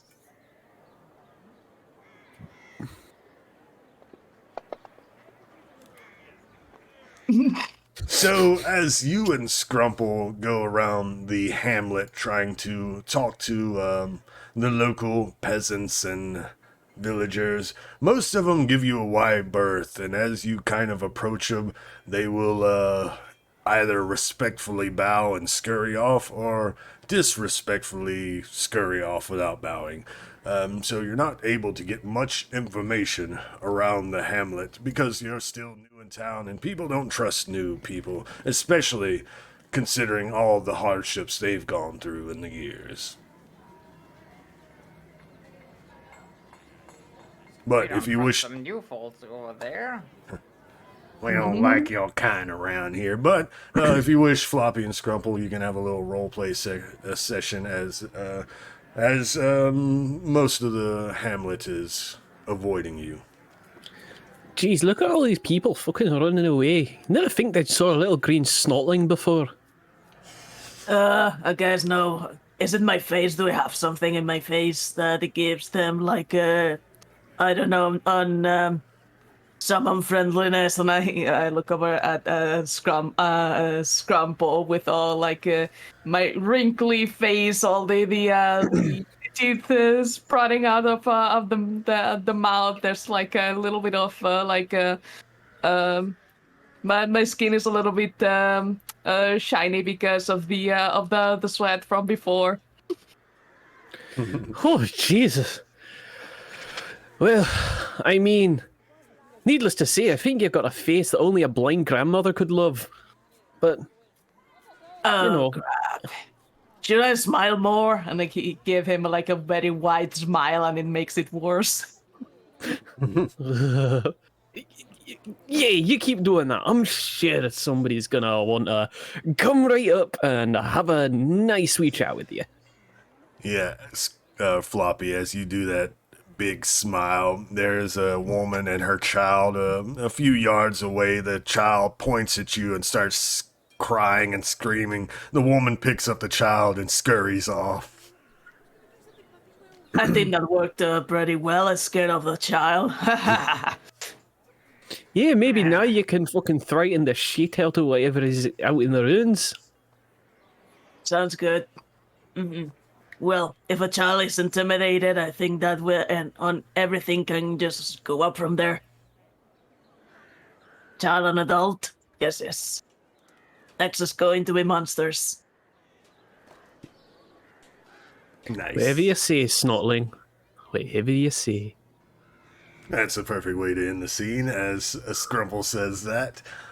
We switch over to Rose. You said you wanted to check on the supplies. Out of character, I've added another location in this hamlet, a simple general store. Stop me if you've heard this one, Gus's General Store. Okay. But I was pretty generous with your starting items. I gave you the comfortable lifestyle. That might have been a little too generous, so we may have to roll that back a little bit. This is a test game, of course, so you are all actually pretty well supplied. That was my fault. Nah. But you can go there and check it out. The scene changes as the door opens and a bell tingles, and there's a older gentleman in the back wearing an apron, horseshoe, balding head, definitely up there in their age. And hey, who's that pretty girl just walking to my store? I ain't never seen you before. As I walk in, I tip my hat. Well, hello, my name's Rose. I'm just checking out the store, seeing if there's anything that I might want to grab before I head out. Well, I'm still waiting on more supplies to come in, but we have a little bit. You know, whatever I can rough up and gather. Where are you heading off to anyway? Well, me and my group's actually heading out to the ruins. Gus whistles. Well, that don't sound like nothing that I want to be a part of, but I guess if you're going up there, maybe you want something to keep you lit around here. I got some spare torches, if you need any, for sale. Yes, I think I'd like a few. Alrighty then. How many would you like? I can get that wrapped up for you real nice and proper. I think one extra per person, so 4 would be good. Alright, so 4 torches will come out to a whopping 2 copper pennies. Well, all right. Well, hopefully, within the coming weeks, now that Pentagas fella showed up, maybe we'll start getting more supplies. I'm sorry we ain't got much to work with now, but you know how it is. Go on an adventure, and I'm sure more of this hamlet will unlock. Oh my God.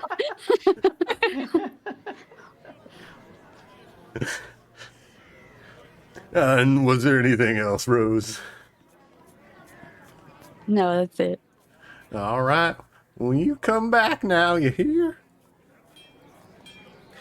And the scene changes as you all reconvene in the town square after all your operations, and you are all together again. The scene is yours, and afterwards tell me what you wish to do. So, you convene. The scene is yours. So did you two find anything? I couldn't get shit out of the townsfolk with this creature by my side. Did Father Boop tell me anything about like, you know, anything about stuff?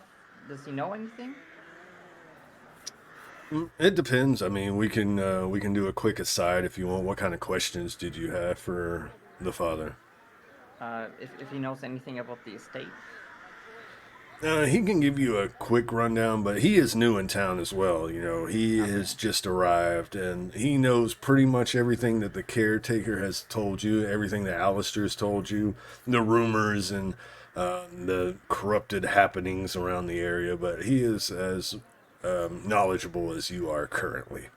Okay. I just tell the group. Well, nothing new. I think it will be up to us to investigate and to find something that is new information. Well, I got everybody another torch just in case. Oh, wonderful. I tried to talk to people, but I don't know. They were pretty scared. I don't know why. Probably because you got a face that looks like you fell face first into shite. No, that is not very kind. It's fine. According to him, my face was one that only a mother can love. My mom definitely loved me before she was killed by dwarves. So maybe I trust him, maybe I not. I don't know. But it didn't work, so I guess we gotta go in there with no additional information because people have prejudices, I guess. I spit the ground. Well, if they only knew what kind of fighter you are, Floppy, I think they would love to talk to you. Yeah, you know, unlock NPCs to talk to.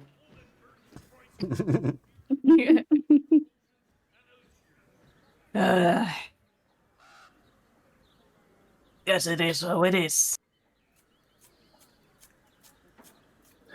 But I suppose it's time that we maybe find these runes, you know? Find the booze. Is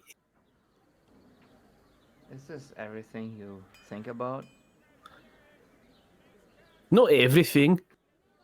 Booze, woman, tits, booze, You said tits. twice.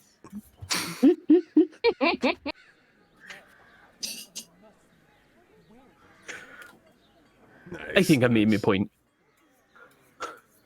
And that you did, Scrumple. So, what do you wish to do? I'm guessing heading to the ruins? Yeah. heading to Yeah, the ruins. let's- Starting the Yeah. quest. Yeah. Let's start the game. Yeah, because we haven't been playing this whole time. Nah. And so, I mean, technically everything was just main menu. Yeah, now this is when the fucking title drops. Tears falling from the sky. No. and Yeah. so,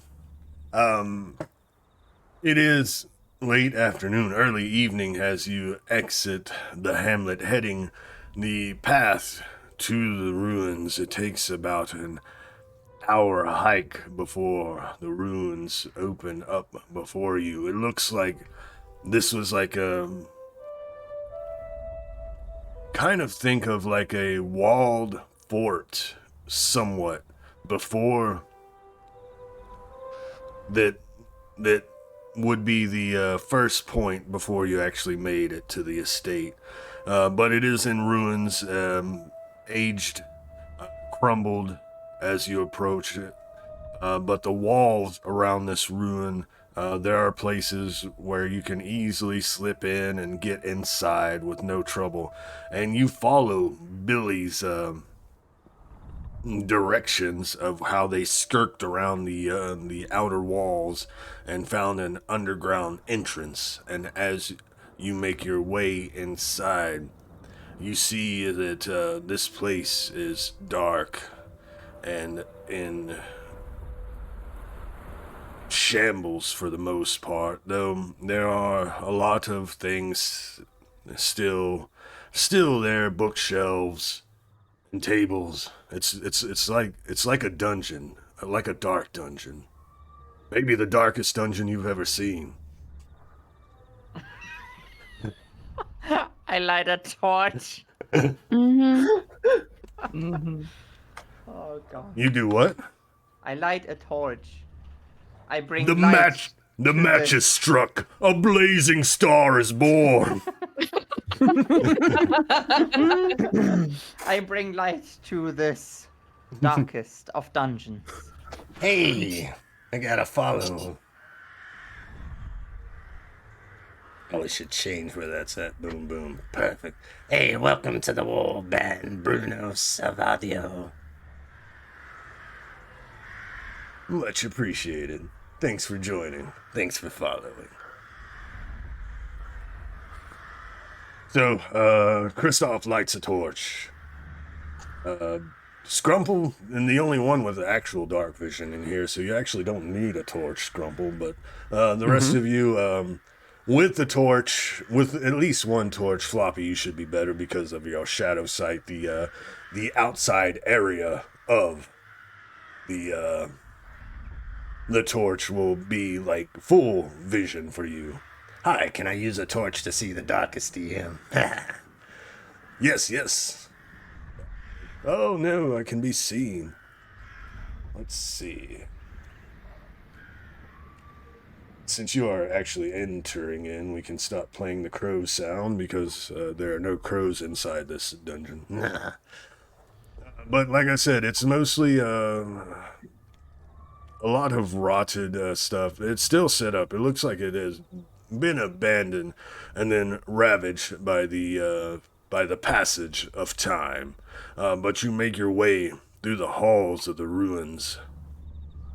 What is thy marching order?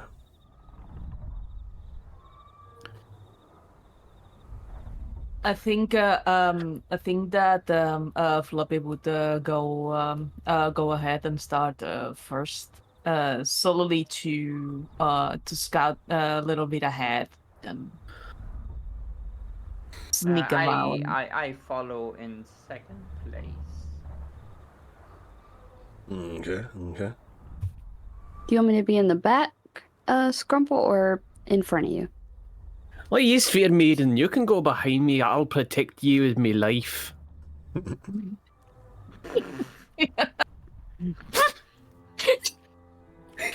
I pat you on the shoulder. All right.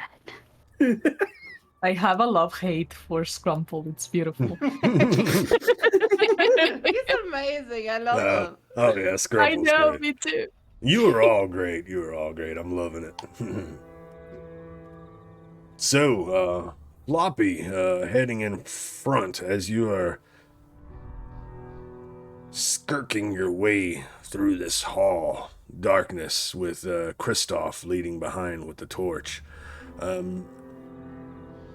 I would like you to give me a perception challenge roll, and because of what I know I'm making you roll this for, it is going to be at 2 Banes. Though there is a boon in the pool that you can use to cancel out one of those Banes, and you can also use Trickery to cancel out the other, so it could be a straight roll, if you wanted it to be. Okay, you know what? I'm gonna do that. I'm rolling so shit today. It's awesome. And Kristoff, since you're second, you can do the same. We're with a. Oh no, cancel? Kristoff already rolled. Never mind. Yeah, I already rolled. It's fine. Mm. Okay, It's but fine. Floppy, It's a 6. using your trickery and the boon from the pool, as you were making your way through the hallway, right? Something. Can I? Yes, I please. rolled 3. I rolled 3 6s. Oh, Hail the Go. demon lord. Hell, the demon lord. The prophecy is fulfilled. oh, that's badass. Hell yeah. So, Floppy, as you are scouting ahead a little bit, right out of torchlight, something with the wall kind of catches your attention. You see it, and it's like a double take. You see like what looks like a little split seam in the wall, and as you continue walking, you do the double take and see it, and it looks like you that this little seam in the wall can actually be opened. And I turn to I stop, turn to Kristoff. So there's like a little thing that I think that we could open and pass through. I don't see it. What do you mean? I point at it. Oh. Well, we come this far, so. And with your success, Floppy, you do notice like a little switch, like a little brick that could be depressed.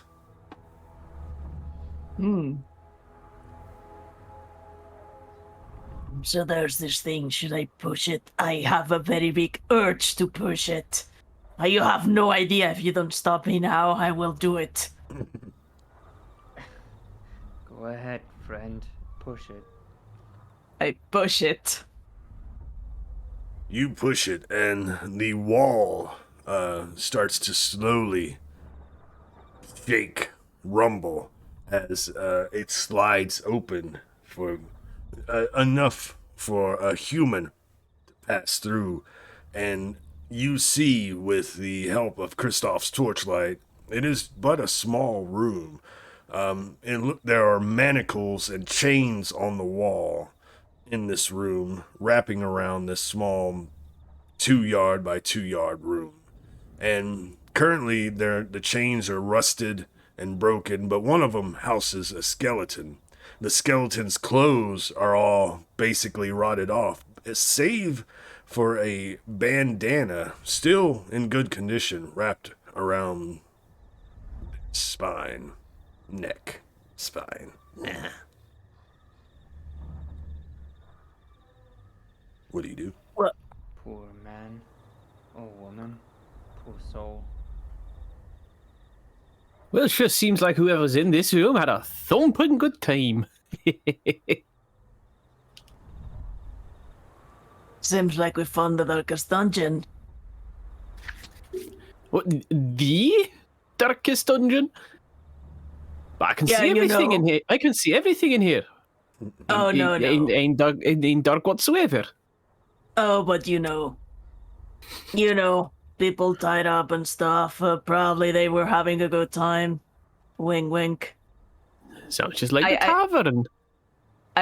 When I say wing wink, Flop is literally saying wing wink.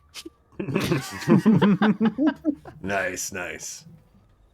But that does draw each of your attentions. Whoever's in there, the rusted chains, the broken chains, the rotted clothing. This strange article of clothing still in pristine condition, besides the dust. Yeah, Oh I'm boy, looking at that bandana. I think we found some kind of object that could help us.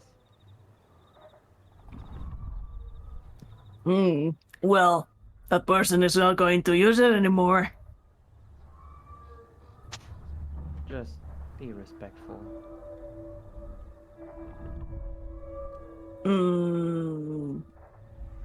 So, what is respectful to you towards a corpse in this scenario? I'm trying to learn. Just don't tip it over or anything. At that moment, Let it Scrumple is like rest. rummaging through the corpses to see what he can Oh. find. Sweet mother. Hey, you what? I can't hear you from over there. I give a prayer to the dwarf, so the gods may forgive him.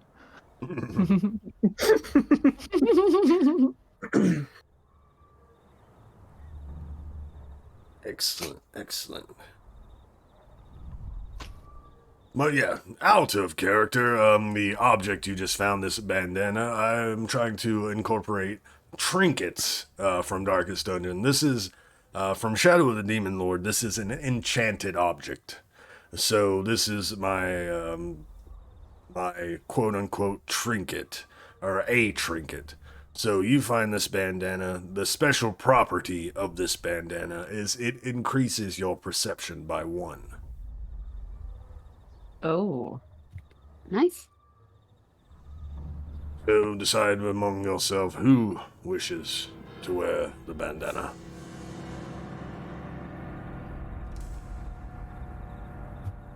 And since I don't want... Oh, go for it. No, I was gonna say if if Floppy's gonna be the person who scouts ahead, I'm cool with Floppy having the bandana.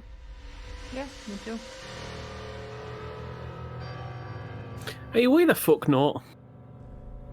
Okay. Alright, so I will open up Floppy's character sheet, I will open your gear, and I will add the item to your gear. Nice. Nice. Nice. Nice. Nice. Rock. Nice. Eyes? Eyes? Eyes on the inside? Nice. Open your eyeballs and perceive. Now that you have completely rummaged and desecrated these corpses, you are able to continue on down this hallway, leading, following the instructions, the directions of Billy to where this lab was. The hallway turns and there's like a corner tower, ostensibly, seemingly a tower that was in this ruins, with a stairway that leads down. And as you follow the instructions down, it opens into a room once you reach the bottom.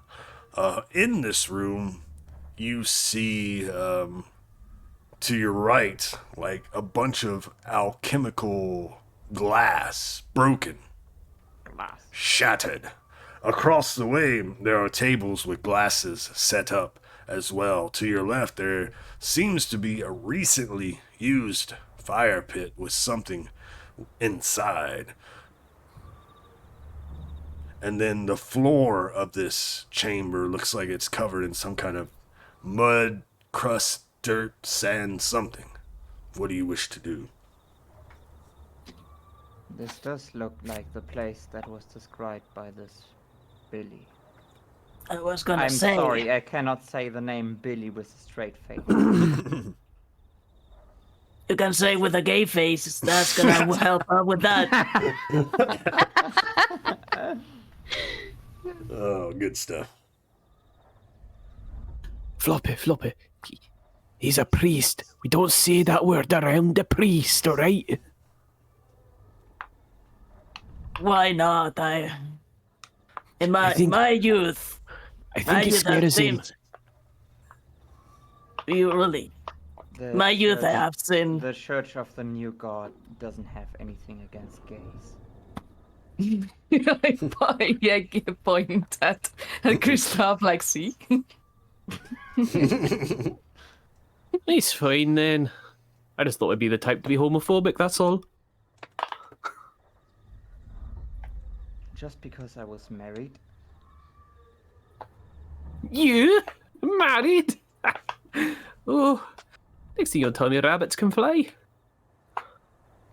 Let's focus on the task. On the glass. Sorry, task. Yes. Yeah, so I guess we can do some investigative work there. Look around. Of Take a quick course. look around, you know. Hell yeah. As soon as you step in the room, though, I'm going to need you all to roll for surprise. Which is next to Goob and Faye, which is next to shit. fast and slow turns. It's my first good roll of this. Holy shit.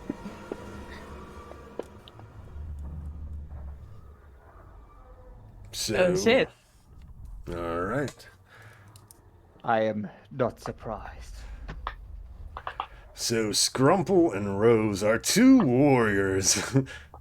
Will not act in the first round. So let me get everyone moved up here. Combat tracker, encounters, blah blah blah blah blah blah blah blah blah blah blah blah blah blah blah blah blah blah. Reset the round. Nope. Reset the rounds. Probably change music too.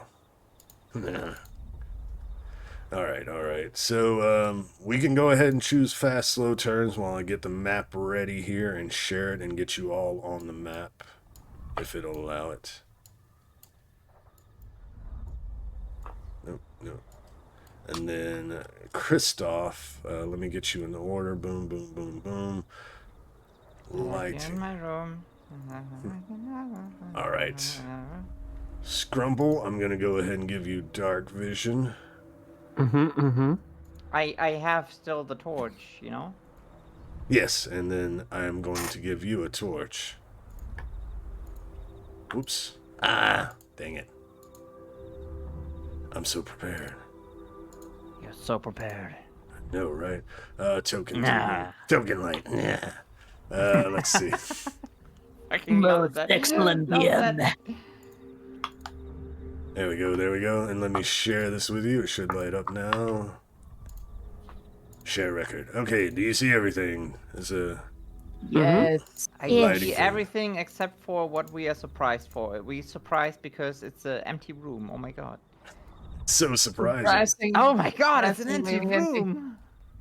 Oh my god, it's an empty room. Alright. I will show all in pieces. Excellent. shit. Yeah, as you step into the room, this dirt/mud/crust, 4 skeletal figures arise from it and go to assault. And we will go to combat soon. Alright, please, everyone choose if you're taking fast or slow turns. Do we still choose if we're surprised? I guess not. 2 surprise players don't have to choose. That'll help remind me that you are surprised. Nah. Well, you know, us dwarves, we're so used to being down here in these places with all these spooky things. Nothing could possibly... Where the fuck those skeletons come from? I'm gonna choose fast. I think it's fitting. What? Excellent. Okay. So, Floppy is the only individual on the player's side going on fast turn. So Floppy, you are up first. What do you wish to do? Question, do they have the horrifying trait? Thank you for reminding me, Professor Ruby. Yes, everyone, please give me the will challenge roll. And since there are 4 of them in view, it will be with 1 Bane.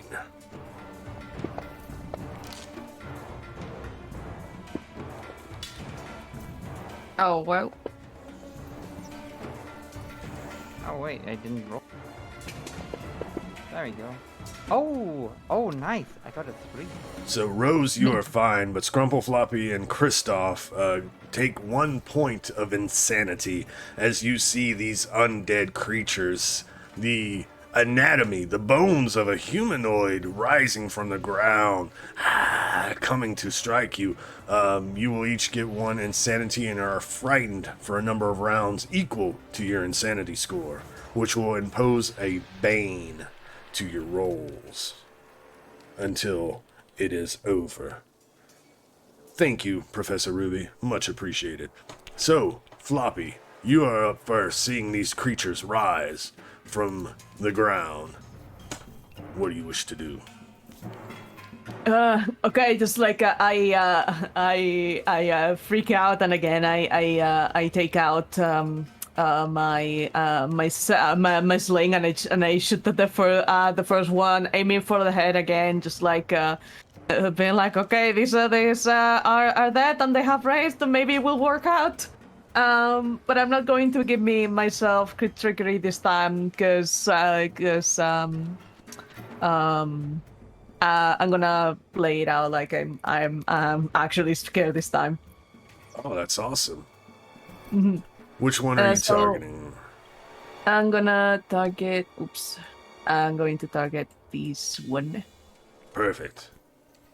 Is it targeted? Is it working? Okay. Cool. And yeah, give myself 1 bane, right? Yes. Okay, let's do it. Oh.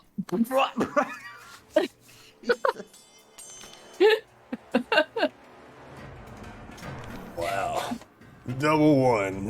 Yeah, so as these creatures rise up, Floppy, shakingly reaching for your sling and trying to load your bullet into the sling to take a shot of it, with your nerves, you're not able to steel yourself. And before you even get a chance to, you load and you go to throw the sling, but the bullet had fallen out before you even got a chance. So you just swing your sling and nothing comes out as the bullet has toppled to the ground. Oh, fuck my rock!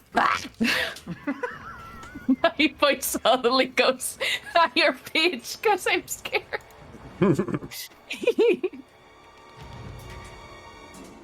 All right. That is a quote over there. Yes. Fuck my rock. Fuck my rock. All right, you see the northernmost skeleton draw an arrow and a bow and takes aim at you, Father Kristoff, and will take a shot. Okay. That will definitely hit. You are grazed for 1 point of damage as the arrow flies true, but it doesn't land a striking blow, just grazing your thigh as it wobbles into the stairs behind you. The next creature will go, the one to the far back near the bottles. It actually pulls out what appears to be some sort of drinking apparatus, like a goblet, and it takes a drink from this goblet. Let me see, what do I got? Nope. Buttons. No. Yeah, that's what it is. Okay. Perfect. And it takes a drink from this goblet, and it is readying an action to cast a spell. And then we are on to slow turns for Kristoff. I am scared. Like Christoph is so fucking scared. Doesn't even notice the pain. But just prays to Astrid. Just please help me with these foul creatures, and holds up his symbol and casts like with a shaking arm, like targets this one. First goes here, like hugging the wall, and then casts a burning beam. That one involves a will challenge attack against the agility. Is that still like with the banes and stuff from frightened, or? If it's a challenge roll, then no. So it's an attack roll. Yes, then it will be at a bane. Okay. Let me if I just try it because I don't know if it adds the frightened automatically. It does. Okay. Okay, I rolled a 1 anyway. Okay. Oh my gosh. I'm rolling so bad with this character. -2. So yeah, with this shaking hand, you know, he's scared beyond belief, hugging the wall and holding up the symbol, and the it seems like maybe his faith has abandoned him or something, but like there's like just no spell coming out. It just poofs. The symbol glares up a little bit and then poof, nothing. And that's my turn. Nice.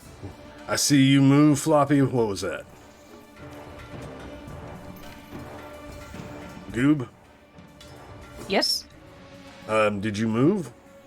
No, I have no idea what happened there, or maybe I misclicked something. But no, I wasn't. Yeah, maybe I misclicked something or something. Oh, no worries. Just checking. Yes, All of course. right. Now it is the creature's turn. The final two who are on slow turns. This one will kind of skirk around you, but only to get a little, a little protection. You see the one that kind of stepped up is a little beefier. There, Floppy has a shield and an axe, and the other one with just a sword steps up to you, Kristoff. So we will start with the Axeman. The Axeman. Axeman. But only a 7. As its axe swings down, you're able to duck out of the way, and it just hits the wooden steps, and he has to wrench his axe free as the bone soldier steps up to you, Father Kristoff, I'm sorry, and takes a swing with its sword. That will hit. And Nice. I see it's not automatically adding my stuff. Oh well, it was a hit. Oh, 7 points of damage. That's the graveyard slash bites into your flesh. That one, Christoph, definitely hits, and you hear ah! Nice. And that is the end of round 1. So, next round, please choose fast or slow. Now that our surprised people are no longer surprised, you get to act as well. And the creature who was casting the spell, their spell was wasted because the... what's the word? The requirements, the trigger was not met. So let me go ahead and expend that casting of that spell. Magic, how does it work? I have a question. Yes, please. Since I'm in close range, can I still do my sling or whip, or do I need to move? No, you can attack in melee. There is no penalty for that. All right. So let me make sure I have everyone ready. Fast. Yeah, I think everybody's gonna do fast, honestly. At least from my side. Okay. Boom. Boom. All right. Who wishes to go first on the player side? Floppy Rose, Kristoff, or Scrumble? So, is anyone going to be casting any buffs or anything like that? Not me. I wasted my buff earlier. You go first if you want. Okay. We're gonna do some silly things. So, let's have a look. So, seeing in the back over there a guy preparing a spell, as I'm like, so come out of surprise, I'm just like, oh. Well now, looks like these guys are in for a bollocking, aren't they? As he draws his hammer, and I'm gonna charge across the entire room directly towards the spellcaster.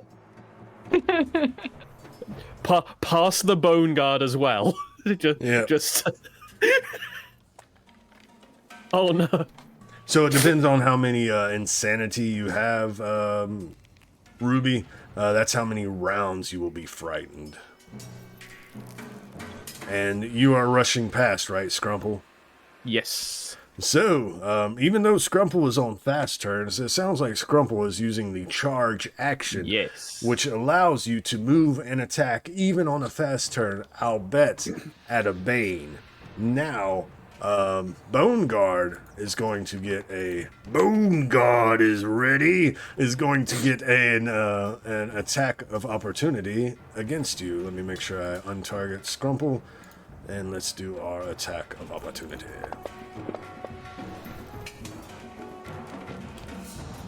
Hit with a 13, it looks. Yes. As you run past, it tries to swipe you with its axe. It does pierce into past your armor, but only biting for 2 points of damage as you rush past. So, like, drawing my hammer, I'm, like, swinging it, like, behind me, ready to draw it overhead as the skeleton, like, slashes against me. I'm just like, wee prick.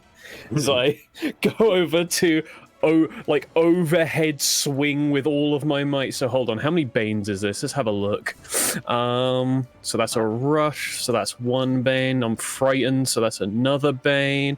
I've got a big clumsy weapon, so that's another Bane. Oh, but I've got a boon from weapon training, so that's fine. All right, that cancels one. And then, if I remember correctly, Bean wanted you to have a Bane, so that's actually cancel that out. Okay, let's add that as well. There we go. Right, let's see if this rolls correctly. If I've done it right. A net 3 Banes. Oh, well, either way, a 4 on the dice. No. We're all in. Now, a thing to note, that would have been a negative. Let's see, 4 minus 6, negative 2 plus 2 would be a 0. So if you were a fairy creature, you would have just broken your weapon. But since you are a dwarf and can use iron, you are fine. So as I go run up to this bone Cordier over here, I swing overhead my hammer as I'm just screaming as I completely miss and just smash down on the table behind him. Oh yeah, all the bottles kind of roll into the ground, smash or broken. Some of them survive the impact, but now there's broken glass in this area as well. No, me booze. 5 points of mental damage. And that was Scrumple. Who wishes to go next? I'll go. Rose, I heard a Rose. What do you wish to do, Rose? Did it target? Let me double check. Rose is targeting Bone Soldier. What are you doing, Rose? I'm gonna use my sling, of course. Alright, sling away. Oh, that definitely hits. Woo! If only you were level 2 or higher. Get all the cool stuff. Roll your damage, which should be the 1d3 next to it. Oh, max 3 damage. Heck yeah! As you load your bullet, steel yourself, and actually, you are. No, you are still frightened, right? Was I frightened? I Oh, you rolled. succeeded. Yeah. Oh, I thought our 2 fighters failed. I could have been wrong. My bad. I was the only one who passed. No, 2 people passed this last time. No, it was Scrumple, Floppy, and me who failed. I think you're frightening thinking check. of the first one. This battle, because only 2 No, of you. this- No, that was the this- I'm surprise. scrolling up. I'm thinking of surprise. My apologies. It's okay. Yes. My apologies. I was just checking. It would have still hit if it would have canceled that out. That's all I was saying. I'm just trying to be honest here. But beautiful. As you load your sling, take a shot. Sling your bullet into this creature. A few of the rib bones and the clavicle get shattered as bone pieces fall to the ground. And Floppy or Kristoff has not gone this round. Who wishes to go? I did go. That was my. Oh no, I didn't. Yeah, you know what? I will try to because it comes into my close quarter. You know, I'm panic swinging my. I basically like close. Christoph closes his eyes and goes ah, and swings his club around, his hammer. Oh shit! Taking these bones to the club. Let's see it. So how many banes is that? Are I you think I just. Are you still frightened? Yes, I have insanity of 2, so I'm also frightened this round. So Okay, yeah. So 1. let's see. Yeah, no, 6. And remember, I said that I was going to nerf the 3 Bane, so you would only take the first one and not like the highest, which the first one is Right. a 6. Yeah. Yeah, I was going to say the first one is a 6. So yeah, the like I just swinging wildly and not hitting it. Yeah, he's scared. Oh yeah.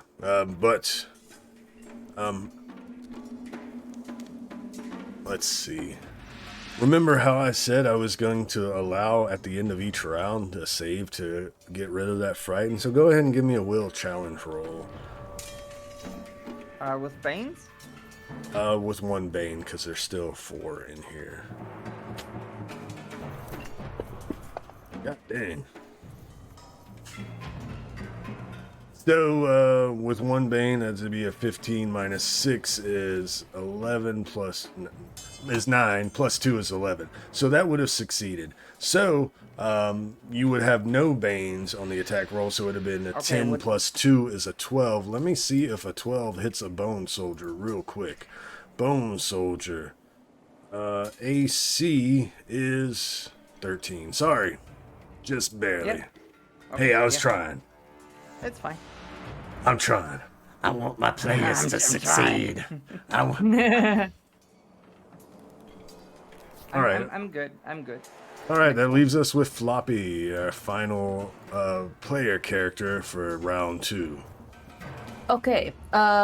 So I have 1 insanity. Does that mean that I get to make the save after I've done my turn? You would have gotten to make the save at the end of the last round, so you can go ahead and make that Oh. save again. Okay, with a bane, right? Yeah, with 1 Bane. So if it rolls a bunch, we're just going to count the first one. Okay. Oh, beautiful. So you would not be frightened this round. You were able to steel yourself. Okay. As this is going on, I take after seeing my companions going at it, no matter what, that inspires me, and I just go like, ah! and I bonk the bone guard in front of me. Oops. Bonk away. And I'm gonna use trickery this time because it's fading. Excellent.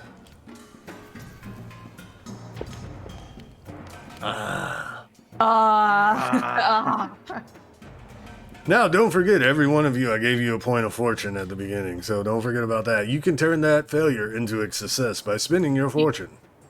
You know what? Fuck it, let's do it. All right, so roll your damage plus a d6 for trickery damage. Okay.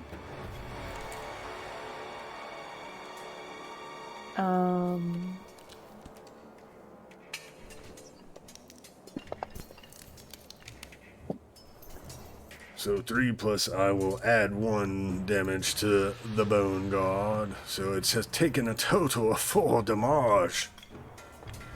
And that was our final player character for round 2. Oh no, the bad guys are going. So, Scrumple, now that you have ran over here, you have drawn the attention of the archer who wishes to not target Kristoff, but target you with an arrow. Oh, shit. They draw. They pull back. They loose.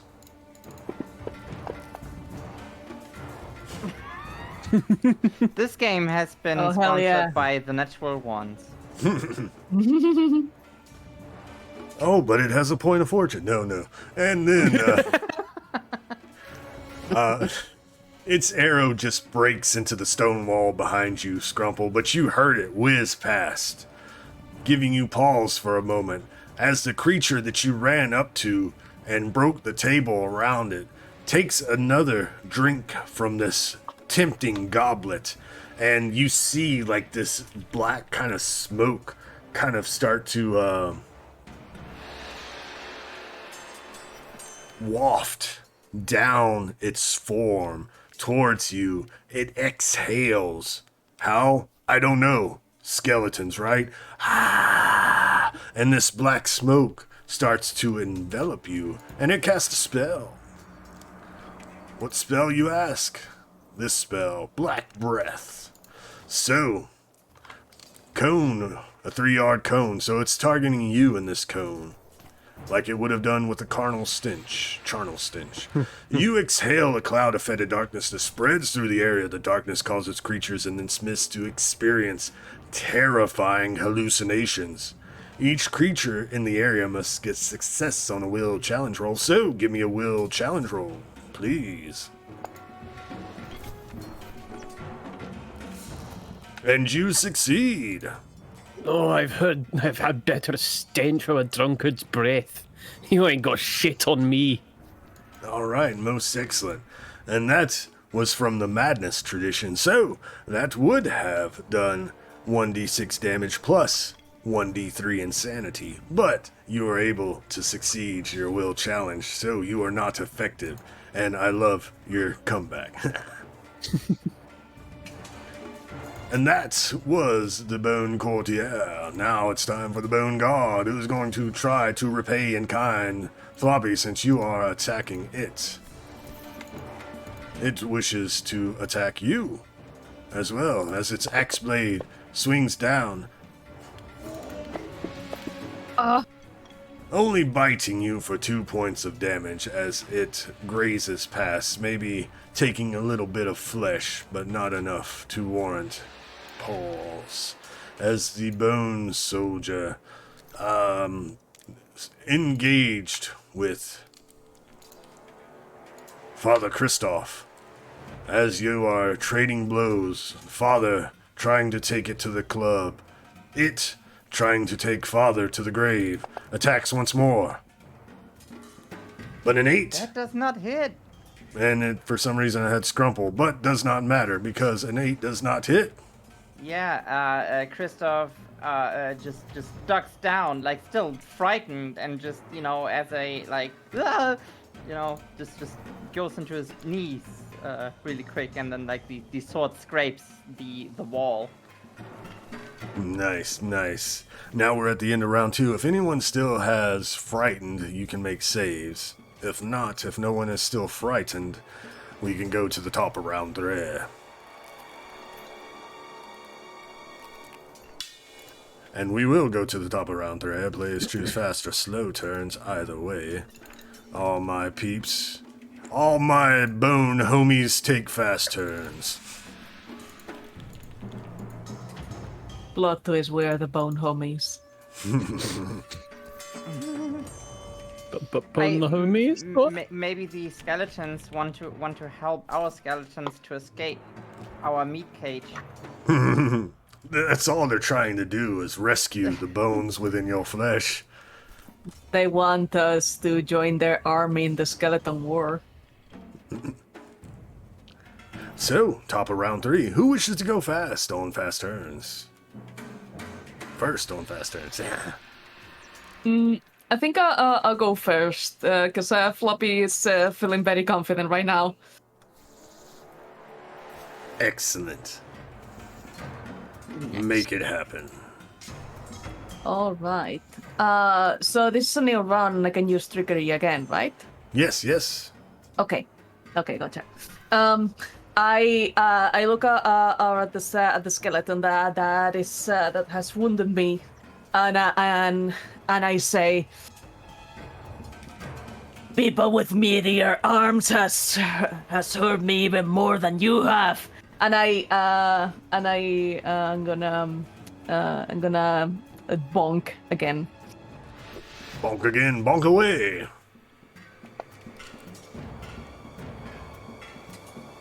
Nope. Nope. These dice. Cursed dice of the day. I'm sorry, Floppy. It's fine. And I say, you're lucky you're just some bones. Yeah, that's it. Nice, nice. Rose, Christoph, or Scrubble? I can go next if people don't mind. All right, Scrumble. Scrumble? I heard Scrumble. Yeah. Right, yo, you shite for breath. I'm gonna fucking take your head off. And I don't think I have any Banes now. No, it's just a straight roll. Oh, there we go. Hell yeah. There we go. Fuck yeah. Nice. Fucking nice. go! And that will be... Come on. Bam. Could be better, but your Warhammer better. smashes into this creature, breaking a lot of its bones. One arm falls off, half the rib cage falls off. No, with its other good hand, it's still holding on to the goblet. Take that, you prick. And we got a boon from DeMarc Davis. So whoever... I was going to try to rule this to spin them as soon as possible so we don't forget about him, because I've been forgetting about him. So, whoever wants to spin this boon, remember, and Goob, yes, hydrate, posture check, and stretch. Thank you. Yeah. I would like to attack with a boon. I feel emboldened by faith again, and just I remember why I'm here. And you hear the encouraging words of a bungus in the distance. Yes, and so I will try to hit that soldier right into his face with my club. Come on.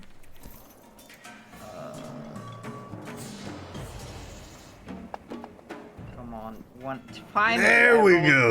Good. Oh my Heck God. yeah. Hell yeah. So enjoy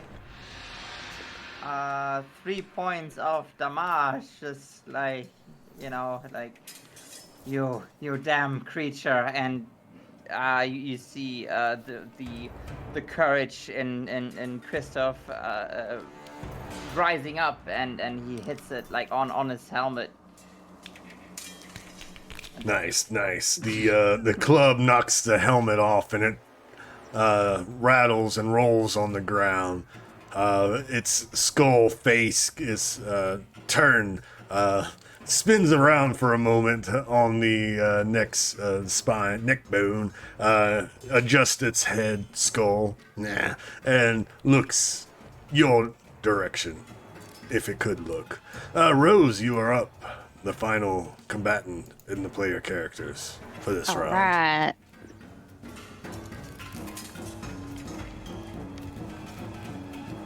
And I guess you are still slinging. Yeah, I'm gonna sling. I give a look over at Kristoff and do a little wink, and then I attack. Why did it do 2? It seems you have 2 individuals targeted. That's why. You were going after the Bone Soldier. The one in front of me, I clicked a new target. Okay. So you went after the Bone Guard, so that will be an 11 to hit. It will miss, unfortunately. Though you do have a fortune if you want to spend it for your D3 of damage. Yeah, sure. Why not? Go ahead. Yeah, spoiler alert, this is the last combat. We have less than an hour to the time, so might as well roll your D3 damage. Don't roll your D3 damage. Just roll a D6. Grab the D6 down there, roll it, and I'll add the damage because you have too many people targeted. Alright, so I hope that fortune is helpful for that 1 point of damage that you added to the Bone Guard. And now it's their turn. Holy shit. Well, this is why we're testing. See how these combats go. And if Test. And Goo, if you notice, I tried to make one of the classic parties from Darkest Dungeon, or classic monster parties from Darkest Dungeon. Yeah, I did. The moment that you mentioned the goblet guy, I was like, yes.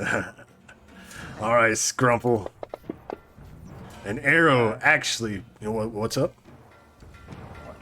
Wait, why is Floppy moving again? I don't know. I literally do not touch anything. I don't know what is happening. Floppy's got a mind of his own. Yes. It's a mind goblin, you could say. So this arrow actually bites into your flesh. It does not stick. It is still a graze, Scrumple, but this one actually hits you, and blood flies out as the arrow pierces to your flesh. The one before you is going to, and I have a Bane. I could have used a Bane on that one. I will use a Bane on the Courtier because they are a mage and I want to do that, so.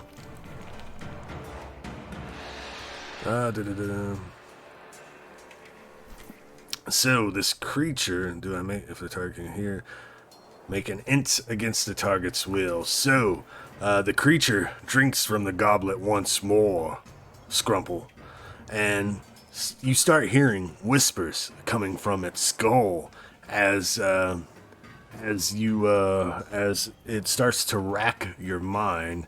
And I will add a Bane to this roll. It is casting a spell called... Well, it should have been at a Bane.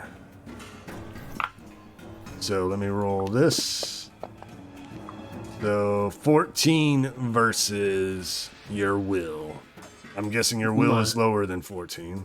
Yes, it is 11. All right. So no damage, but from this spell called Reveal Unspeakable Truth, you hear this skeleton. Your beard is balding.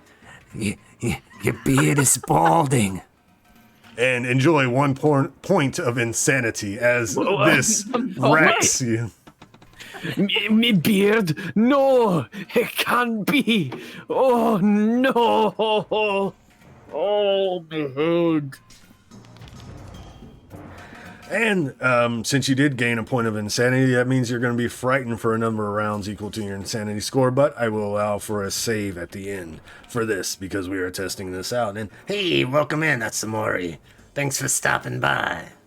hello, hello.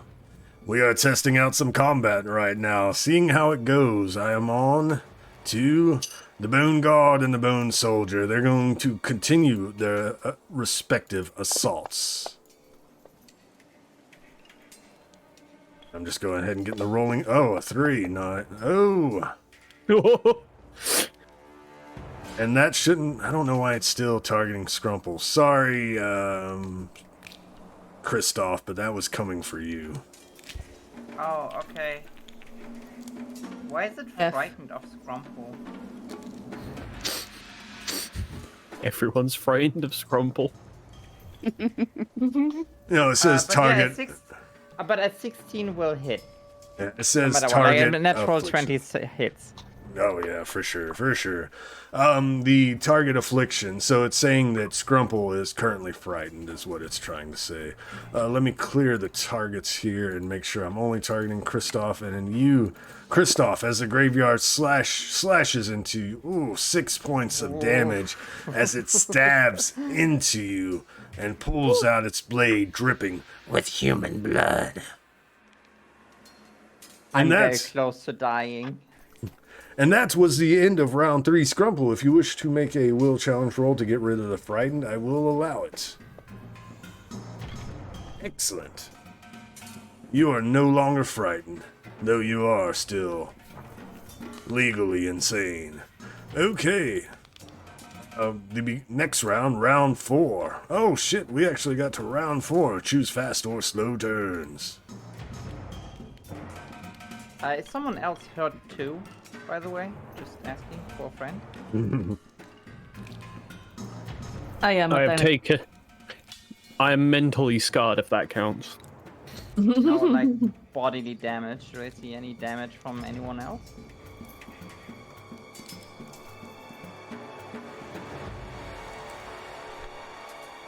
Well, if you must know, Father Kristoff, currently Scrumple has 4 damage and Floppy has 2 damage. Wow, you two are so fucking lucky. Holy shit. Okay. So who wishes to go at the top of round 4? I go first. I'm going to use my feature, my talent, shared recovery, which also looks again like a prayer, just like, you know, Kristoff is leaning onto the wall, breathing extremely heavily, like his like totally bloodied. He clutches his symbol of the church and utters a prayer, you know, and some lights come out of him, heal him, and also these lights they wander towards the little dwarven friend there. So please heal yourself for a healing rate. As I use shared recovery. Nice, nice, beautiful. I love it. And that was Kristoff. Rose, Floppy, or Scrumple? I can depend. All right, No, Rose can go first. Scrumple. Oh. Rose, I heard Scrumple nominate you as the next person to go. I want to go after the Bone Soldier. Let me make sure you are targeting said Bone Soldier. Currently you have Yes, 2 please. targets, so I will clear your targets and make you target only the Bone Soldier. You are targeting only the Bone Soldier, so please. Thank you. I'm gonna use my sling.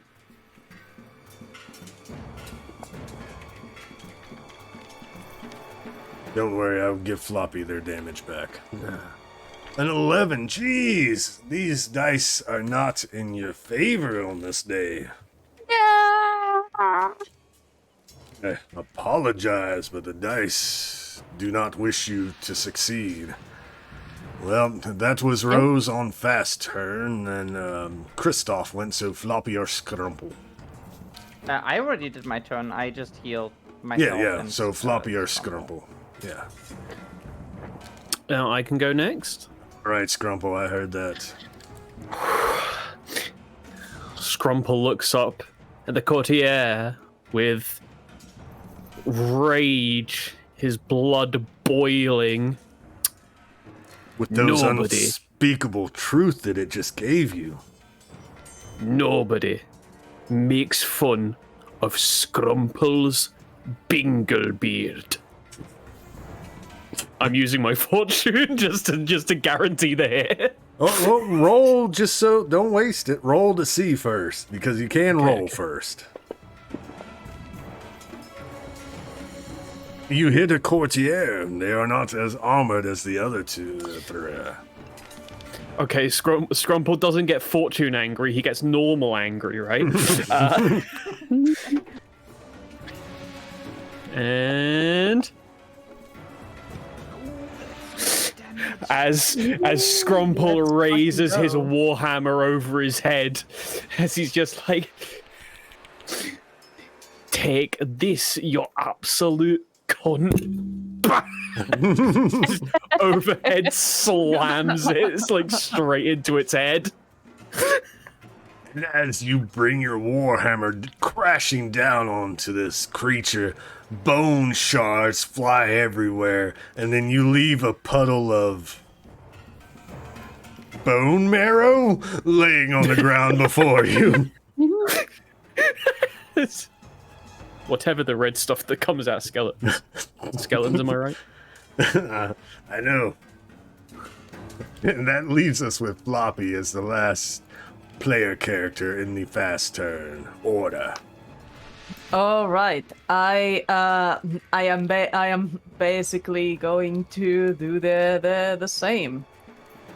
Let's try to bung this pile of bones back to Roblox. Back to Roblox?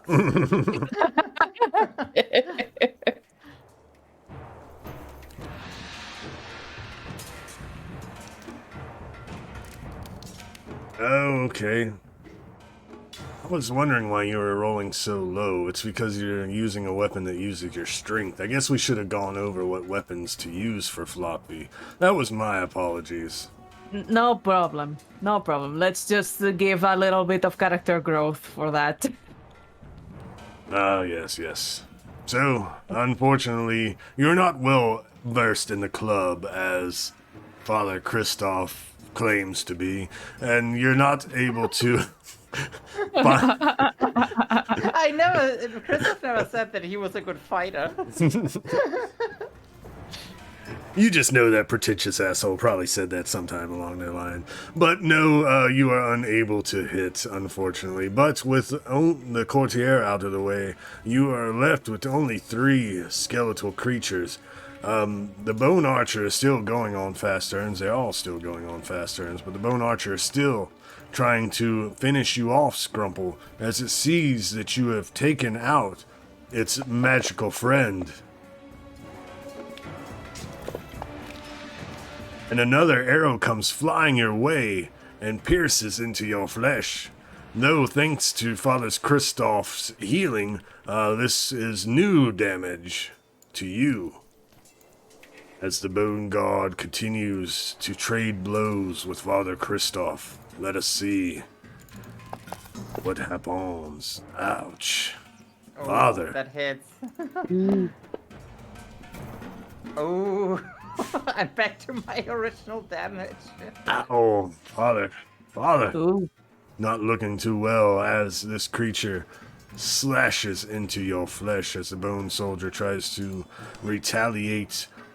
After getting missed by the club, it tries to bring its axe down on you, but is unable to. Hey, thanks for the fortune, Atsamori. Thanks for the bits. Much appreciated, much appreciated.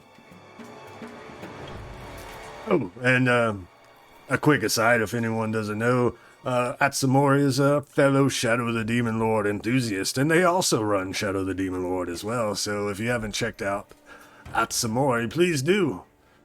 We gotta show love for my... Fellow Demon Lord enthusiast. I should have said Hell something yeah. earlier.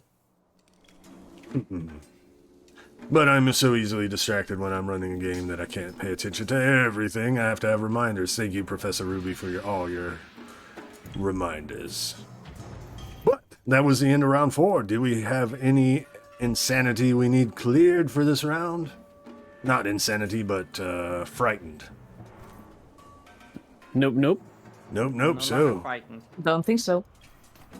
top of the round to you. Please choose fast or slow turns.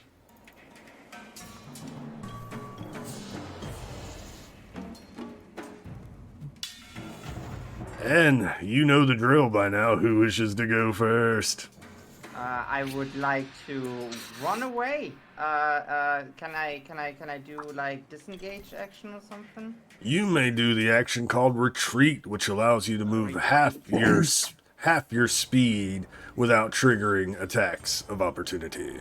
Okay, so my speed is 10. So you can move 5 yards. Oh.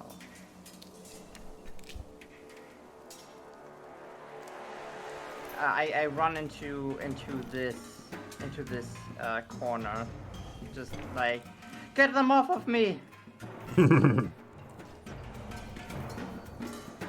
that's my turn. Nice. Rose and Scrumple, you see Father, after getting stabbed a few times, just start booking it across the room, leaving a trail of blood as they do so, saying, get them. So, who wishes to attempt to get them? I'll go again after the soldier. All right, Rose, you are still targeting the soldier, so please, roll it up. These fucking dice roll, I tell you what. Damn. Damn. Yeah. Yeah, I think that Yeah. we got it jinxed. We had too much luck in the first fight. I know, I know. right? Kill 2 zombies in less than a round. 4 skeletons. Ain't easy. They're like the BBEGs here. Made them too powerful. Floppy or Scrumple, who wishes to go next? Floppy, would you like to? Sure. After seeing how badly I am doing with the club and this guy over here, I'm like,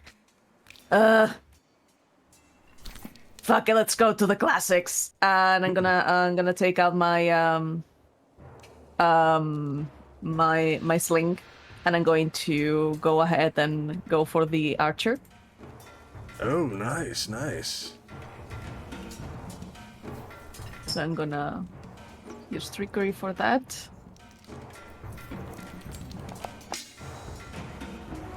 And that's a hit. All right.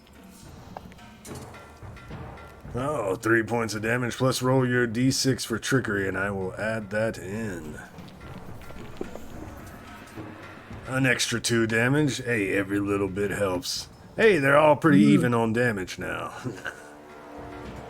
And Yeah, that as leaves... I turn around, I spin my swing, and I aim for the head again. Seems to have worked with the other ones. Unfortunately, this one's wearing a helmet, but your sling bullet knocks the helmet off its head, still dealing damage to this creature. As Scrumple, it is your turn. Ding. Metal. Metal. So as this bone arch has caused me a little bit of pain, and like I see Christoph running into the corner, you know. Scrumble's a pretty selfish guy, right? So of course he's just immediately going to charge into the archer that's targeting him. So we do charge. Oh, doing a charge. So, that will be a net 1 bane, because your cumbersome weapon and your charge will be 2 banes, but your weapon training will cancel 1, so only 1 bane. Beautiful, a fucking hit. I love to see it. Please roll your damage.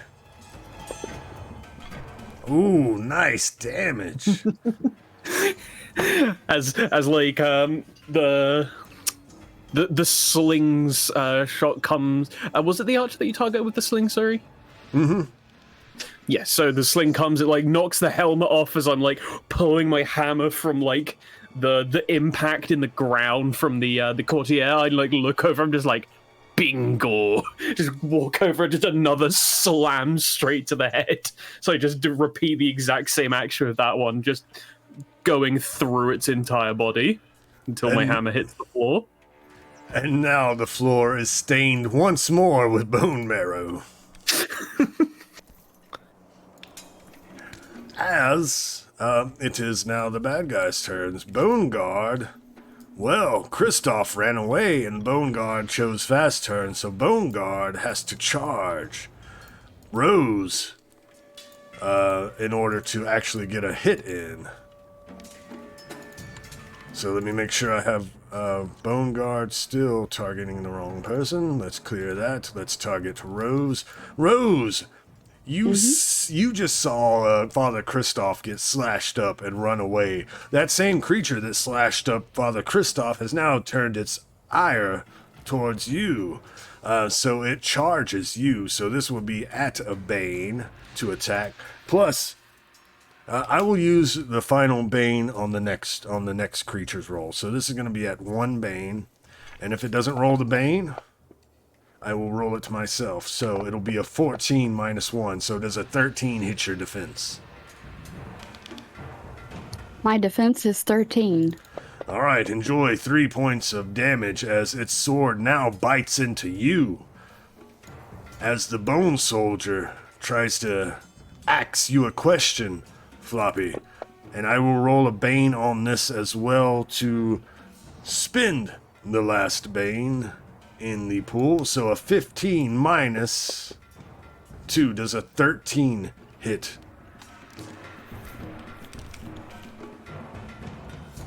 Floppy. I had the wrong person targeted, but oh well. Does a 13 hit Floppy? Floppy, are you there? Oh shit! I thought I wasn't muted. Sorry. Yes, 13 is my defense. Lisa, I apologize.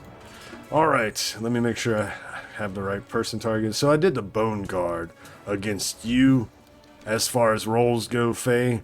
So that was an accident. My apologies. So you actually would have gotten 2 more damage, but because I fucked up, I will not make you take 2 more damage, but I will roll the regular d6 for Floppy for 4 points of damage as the axe bites into you. Let us scream after that. Okay, that is the end of round 5. We are at the top of round 6. Long ass combat this time. Holy shiza. Scheiße. Holy shit. Holy shiza. 6 for the win. Yes. Alright, so it seems like everyone is still on fast turn. So, who wishes to go first at the top of round 6? I want my revenge for the Bone Soldier. I'm going to again lean against the wall, bleeding. This time very focused, showing my symbol of faith and casting Burning Beam. Ooh, beautiful. So that's a 13 hits it. Yay! So, yeah, and Let's this fucking time go. a bright light comes out of the symbol, and blasting the face of the skeleton warrior, like basically engulfing the whole face into it, and it takes 4 points of damage, fire damage, and it's also blinded. And that's my Nice, nice. I shall give it the blinded condition. Oh, not targets. Condition. Let's add a condition, and we shall. Nope, I'm on you for some reason. Oh, I can see. I can't see anything. I'm blinded. Oh no! What happened? Why did you blind me? I accidentally deleted you instead of the condition. That is my apologies. You have been reborn. Still at 14 damage. But the bone soldier, correct? Is the one you targeted? Yes, the one that kept on attacking me. By the way, I can't still see anything.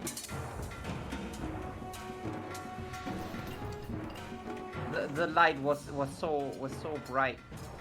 I know. There we there, go, there thank you you. are. There you are. Oh, nothing to see here, folks. Professional. Let's see. Of course, I remembered how to do all this shit before. There we go. Blinded. And then I forget today. Excellent. Beautiful. So that bone soldier, with no eyes in its skull, now cannot see even more than it couldn't see before. Nah. So, Christoph, that was your turn, then beautiful description on your spell. Please, who wishes to go next, Floppy Rose or Scrumble? I think I'm gonna go next. After seeing like the Christoph doing that, I'm going to take advantage of that, and I'm going to use nimble recovery. Oh, nice. So I can move like half my speed. Yes, So- and for the audience at home, Nimble Recovery, a level 1 rogue ability. You can use an action to heal equal to your healing rate, and then move up to half your speed without triggering free attacks.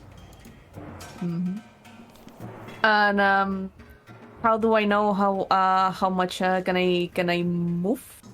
So, Yes. you can hover over yourself and hold both mouse buttons, and then start moving them around. Gotcha. Okay, so like 5. Yes, if y'all speed Oh. is 10, then yes, you can move in pretty much anywhere in the room, almost.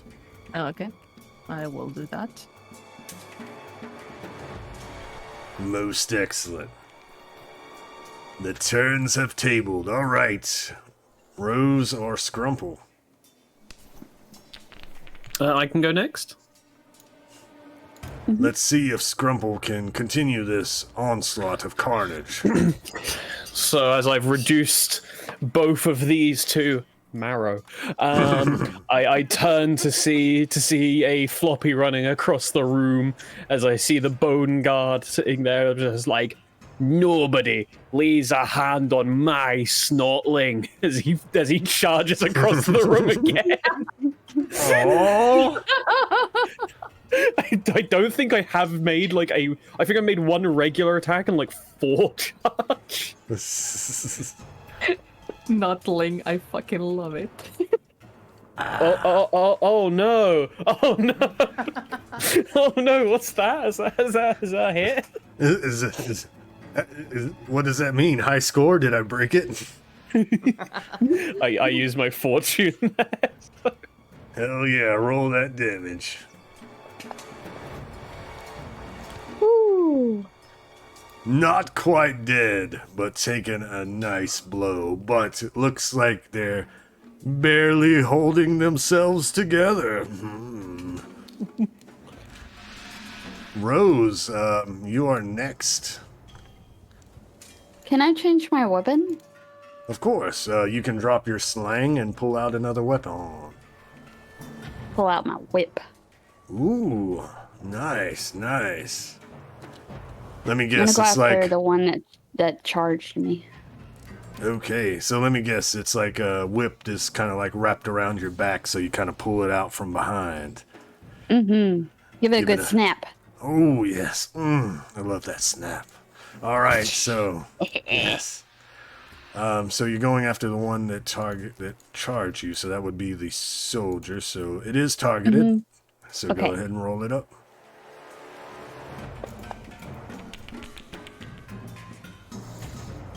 And that is a hit.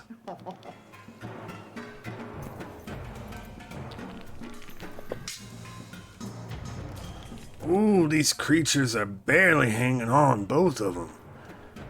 And now, I would, in my personal opinion, I believe they have only one more round. They are skeletons, and they have no other quarrels about fighting to the death, no qualms, so they are going to continue their assault. The one that you just attacked, Scrumpy, is going to try to repay in kind. As soon as I only have you targeted, it will take its axe above its head, bring it down, and slash you for 3 points of damage, as the one you just whipped into a frenzy. Rose is going to try to take you to the graveyard with a graveyard slash.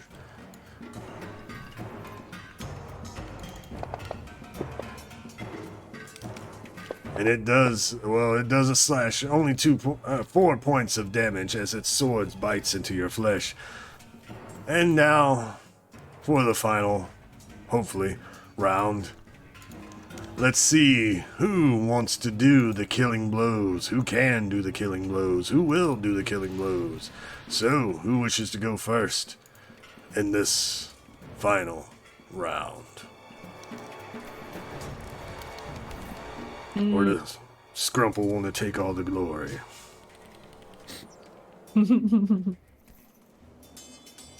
I'll let others go first. It's fine. Others can go first. Others can go first. All right, Rose, let's go again. I'm gonna have you go, Rose. Let's see if you can finish this guy off. All right. Ayo. Heyo. Oh, by the way, the blind is gone after one round. Ah, okay, so it would only be the first boon, so it'd be a 10-12 to hit the soldier. I believe that's just a miss. Ah. I'm sorry, Rose. I tried to get you a kill. Rose is sad.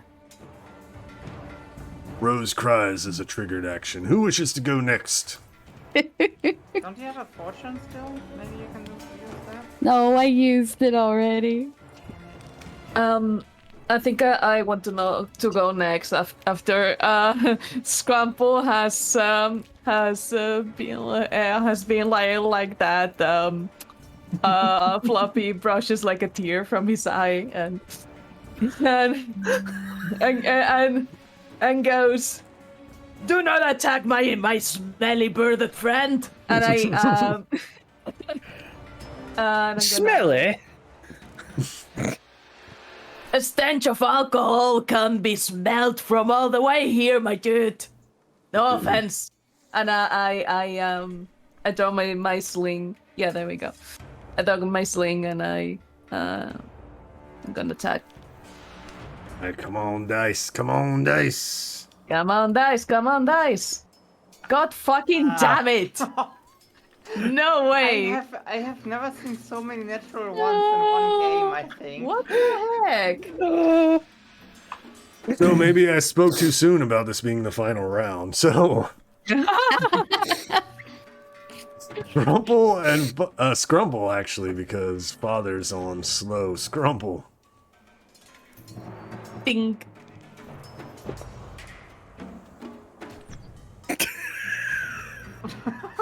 What happened to us?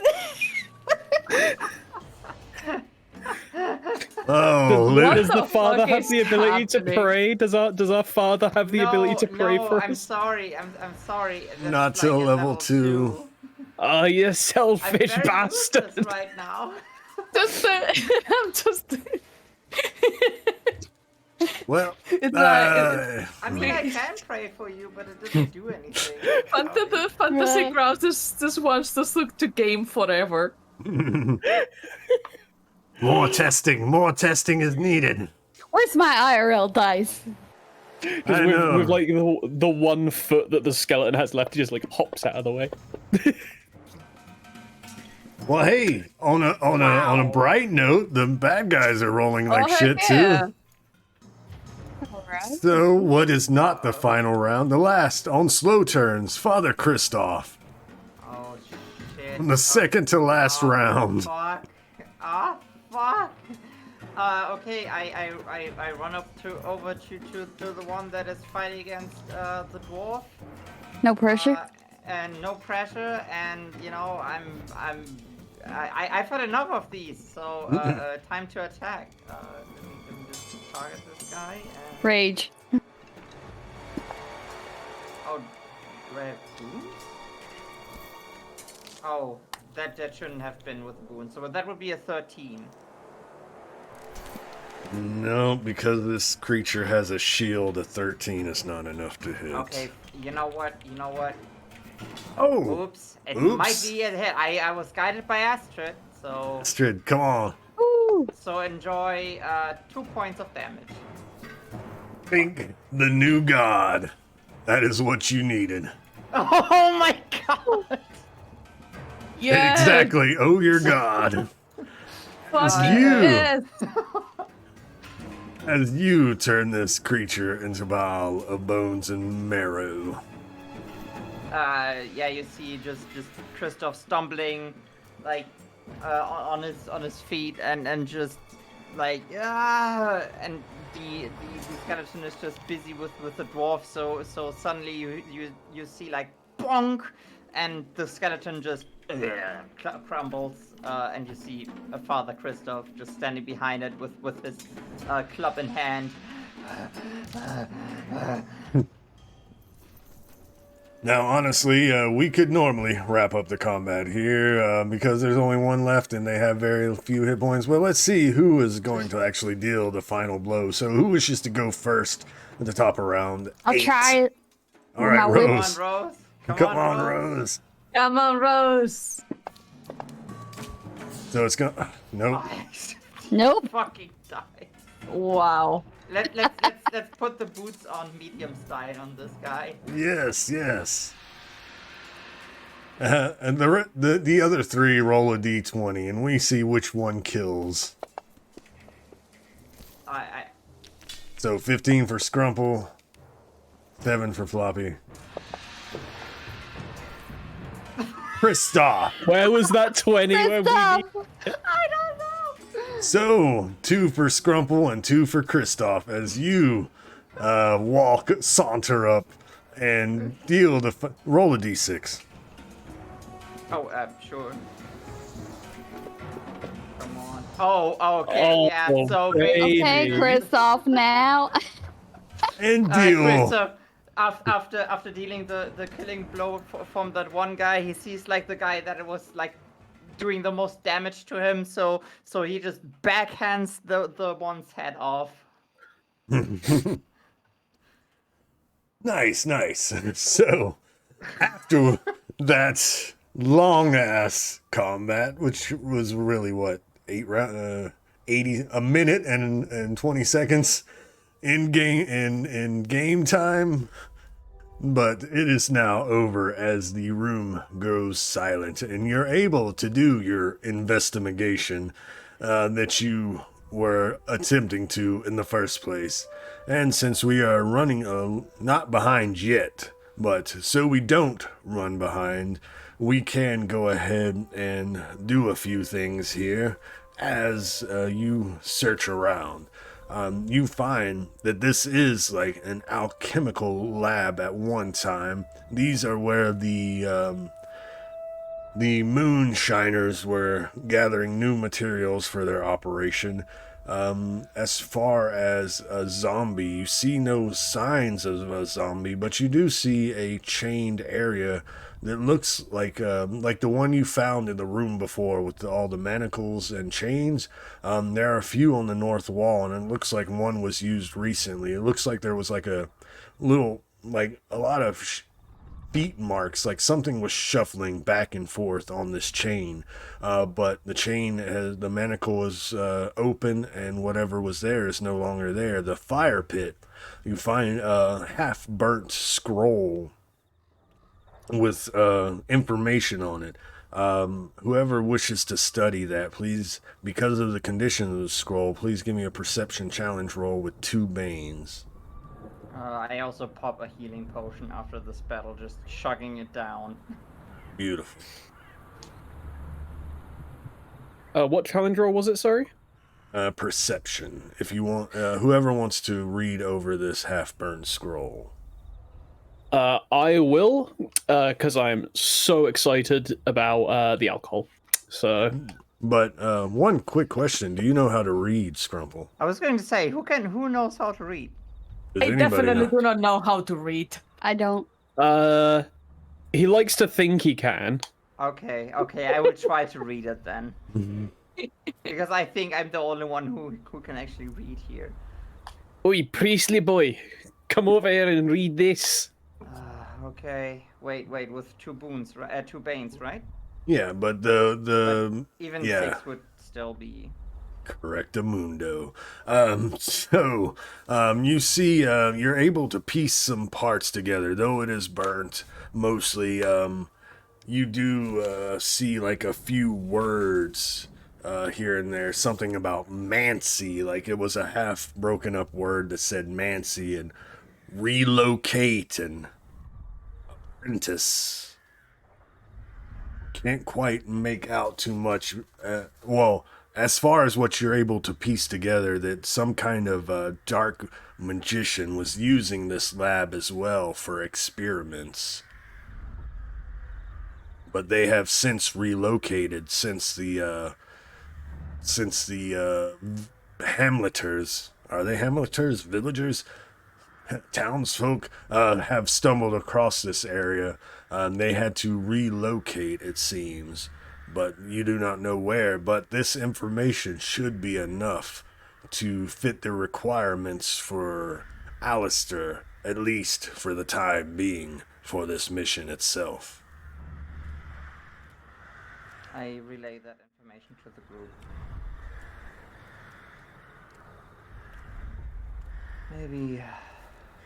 Maybe gather some more stuff. I don't know. What do these creatures had on them? Do these creatures had something on them? Mostly, they do have armor on. One of them had a large shield. The Bone Guard, you see an axe, a shield, and some Brigandine armor. Same long knife and a set of Brigandine armor on the Bone Soldier. The Bone Archer had some scraps of leather armor and a bow and some arrows.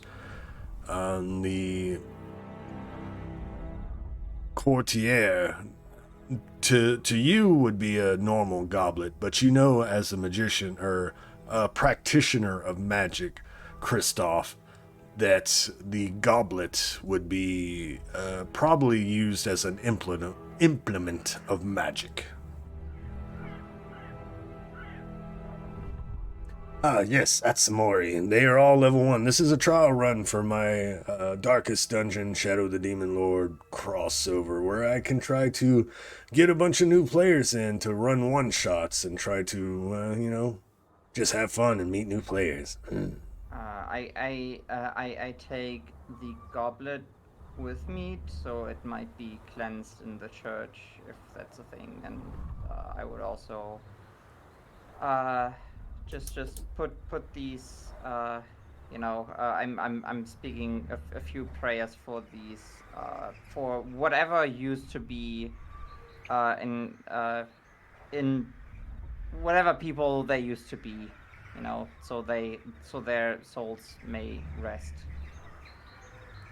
Beautiful. And so, do you all have anything before I change scenes? Is there anything like back here? Is there any alcohol or anything? Unfortunately, it seems like they were just gathering materials here to make alcohol. I'm going to carry as much back as I physically can. Nice. Tell Just Billy any ingredients, apparatus, whatever. Tell Billy to get the operation back up and running. Mm-hmm. Nice. All right. Floppy, anything, or Rose, anything? I think I'm gonna go ahead and search the bodies to see if they have anything useful that we could bring back to Hamlet. Like I said, skeletons, mostly no gear or anything, but you could save you some money if you want and get the bow off the archer and have yourself a bow if you wish to have one, or Oh hell yeah! the long knife off of the bone guard. You can collect those as well. Yeah, yeah, well. Excellent. Be I'll make careful, it sure. might be out of iron. Oh yeah, Sure. the knife you might not want. Good call, Ruby, because it Yeah, is yeah. made of iron, but the bow should be fine. Okay, I do loot the the bow, and then I'm going to reach out to the dagger, and then I realize that it's me, and I'm like, Nope. If someone wants this, you can take it. Not for me. But the bow is mine. put it All in right, the you wee backpack. rat.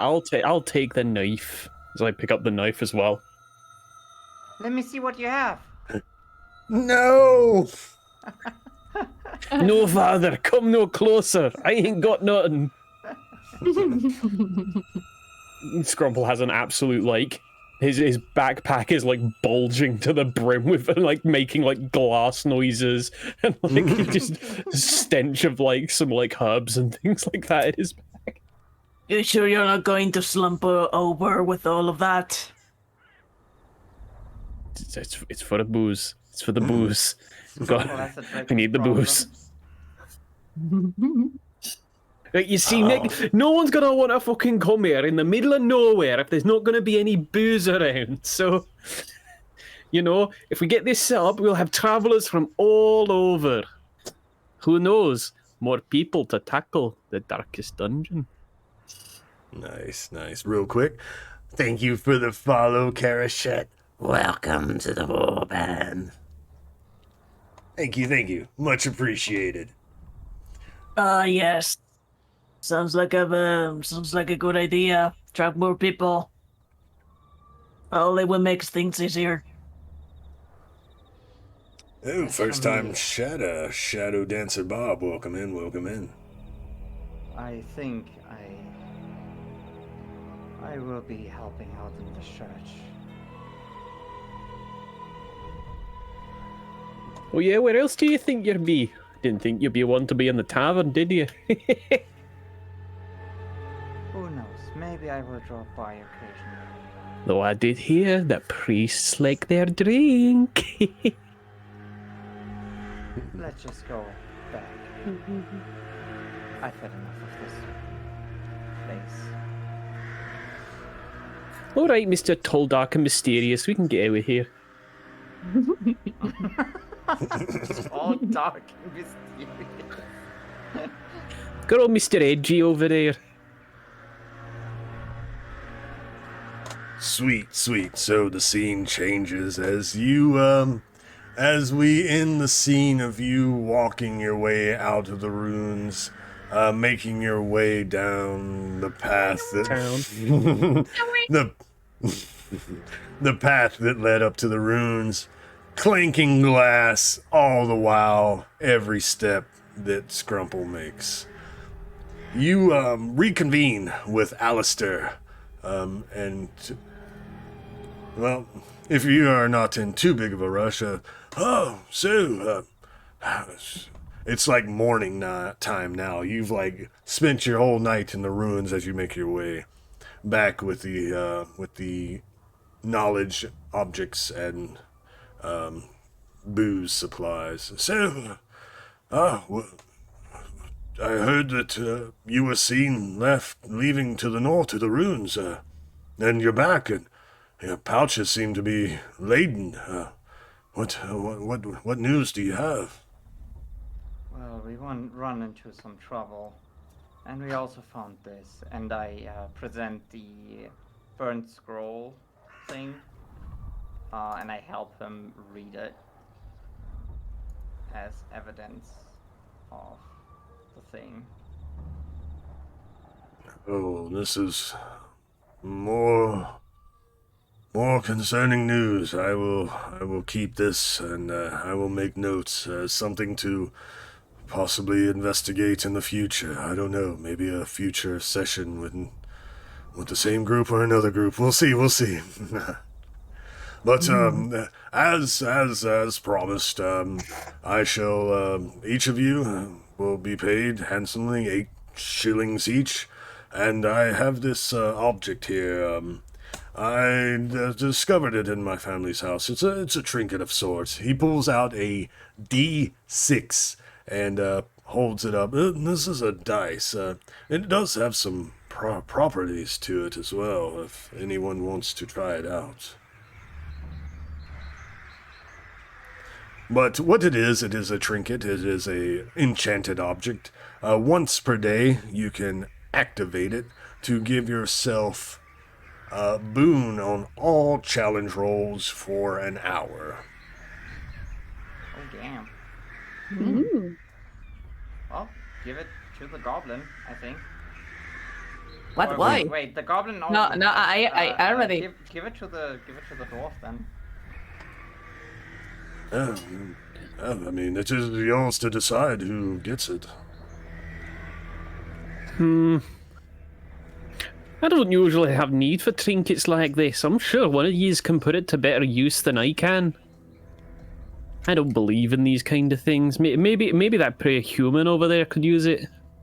No, I'm. Rose or whatever her name is. Yeah, I mean, I'll Yeah. keep it. Sure. You look like the kind of woman who would love a lot of little trinkets like this. I love to roll dice, yeah. And with that, the session is over. But I would like to include after session. If anyone is familiar with a game called Blades in the Dark, there's something called downtime activities, which is basically what I'm going to do, except for with Darkest Dungeon. So, you noticed that it seems like the tavern has, overnight has started to open up a little bit more, and more people are entering the tavern, and the Abbey is getting more people. So, right now, for this purposes, the bar is open and the prayer session is open. Like in Darkest Dungeons, you pay money to get rid of stress, right? And you so basically a downtime. And then the guild hall is open as well. So you can spend in between sessions, you can go to the guild hall. You are all level 2 now, so you can train and level up. I'm not sure if I'm going to charge people to train, but that is an option. So you can level up to level 2, and then you can also spend right now 1 silver shilling for drinking to reduce 1 insanity, or for praying to reduce 1 insanity. It costs 1 silver shilling, and you will be spending your downtime doing that as well as training. I will open up the other ones as well for more money, like the gambling and the prostitution, for more money and more insanity reduction. But for now, if anyone wants to spend a silver shilling to reduce their insanity at either the bar or the Abbey, you may do so. And you can also spend your money on equipment and whatnot. We can do this like, well, we don't have to do it right now, but we can try to say that we do it at end of session, or we can do it before session. We'll see how it goes. Still learning, still training, still deciding, but that is what I have in mind. What do you all think? Sounds good. Yeah. I like that. I already reduced one of my silver shillings to pray in the church and gain back 1 insanity. I did the same to pray at my own church. The Church of the Golden Liquid. Ew! Oh! Ah! I thought you were a priest. Why is your head in the gutter like that? Thanks, I Davis. have also reduced 1 shilling to drink down some booze as well. All right, and you get friendly with finger nipples as you drink away. How much? Yeah. How much did we get at the end? So you got 1 at the start and 8 at the end, so a total of 9 silver shillings. Oh, okay. Okay, then I have it right. Excellent. There is shit, one I more get thing I no would like. Spells at level 2? Okay. There's one thing I'd like to do before we end. Yeah, what is that? I throw down my my tankard at the bar. It's like, good knowing you, Mr. Nipples, but I've got something to do. I'm gonna be on my way. As Floppy sees me walk out, as I head directly for Billy's house. I don't even knock. I just kick down the door and it's like, Billy, we got a job to do. We need Billy, to cook. Let's cook. Yes. Oh, fucking love it. And that's how the episode ends. Scrumple saying, let's cook. And then it goes to black. Oh, beautiful. Oh my god. So I guess it's time to start looking for a raid target. But before we end, I'll just say I hope everyone enjoyed that. My players, I hope you enjoyed that. Oh, That it was very enjoyable. Yes, I It have was, fun. yes. Had a lot of Excellent. fun. Excellent. I hope chat enjoyed it. And like I said, this is a test trial run. I would like to do more of these in the future, one-shots, where I invite other people. You don't have to be a VTuber. If you want to be a flesh tuber, that's completely fine. That's your call. Once maybe one more trial run, I don't know. We'll see. If you all want to get together, my party, we'll discuss it later. No, not to be on the spot, but we can try the level 2 adventure and see how that goes. And if everything goes good, then I will open it up to the public to try to sign up and see if you can able to play. There are, of course, a few caveats. We're using Fantasy Grounds. We're using Shadow of the Demon Lord, and my days are usually Saturday and Sunday, either at the butt crack o' dawn or in the evening. So those will be the caveats. But once we learn more, yes, Discord. It should have popped up, or is it? Yeah, there it goes. Socials. Thank you. There we go. How dare you? There we go. How dare? Yeah.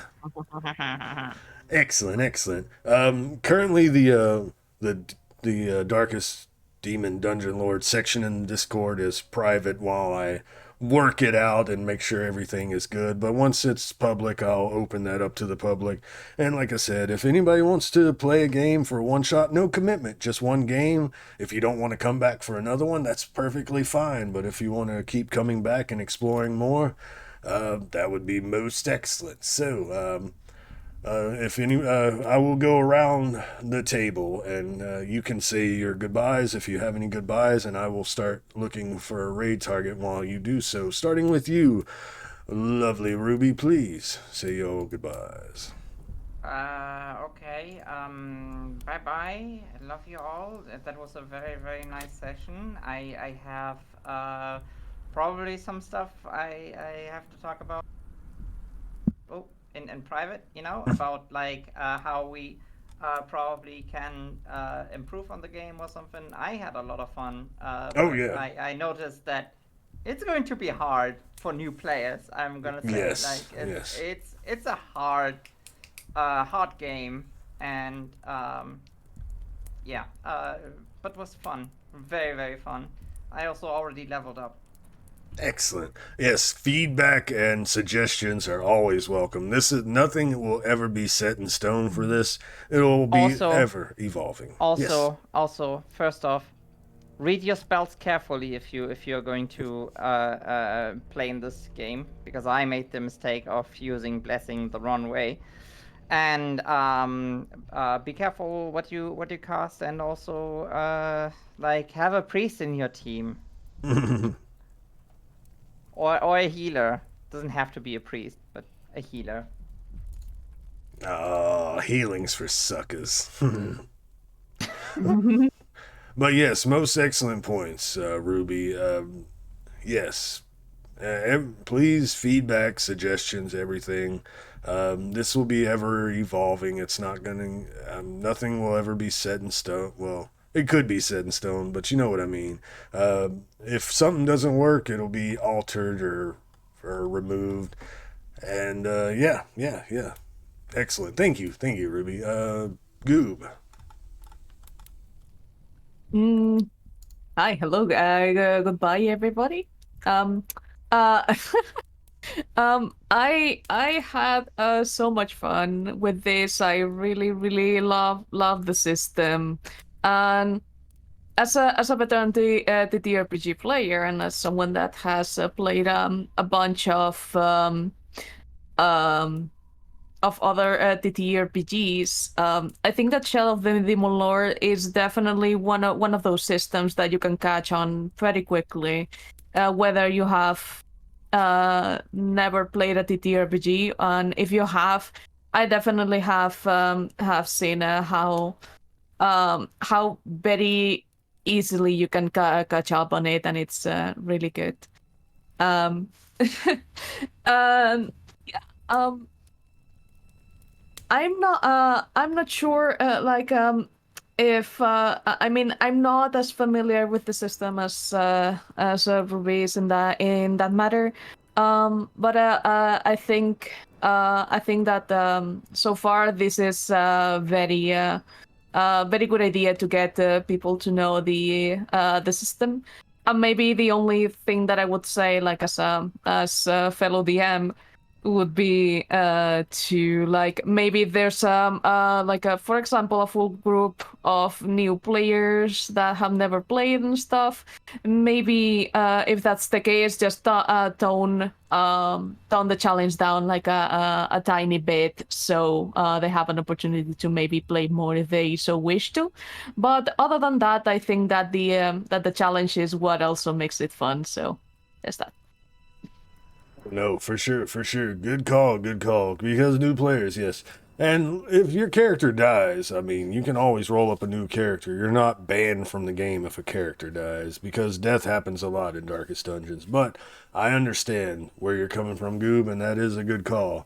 That's why I brought Ruby and Twixie along, so have some veterans in the... Well, FaZe played Demon Lord as well, but not as familiar with Fantasy Ground. So yeah, definitely good call, good suggestions.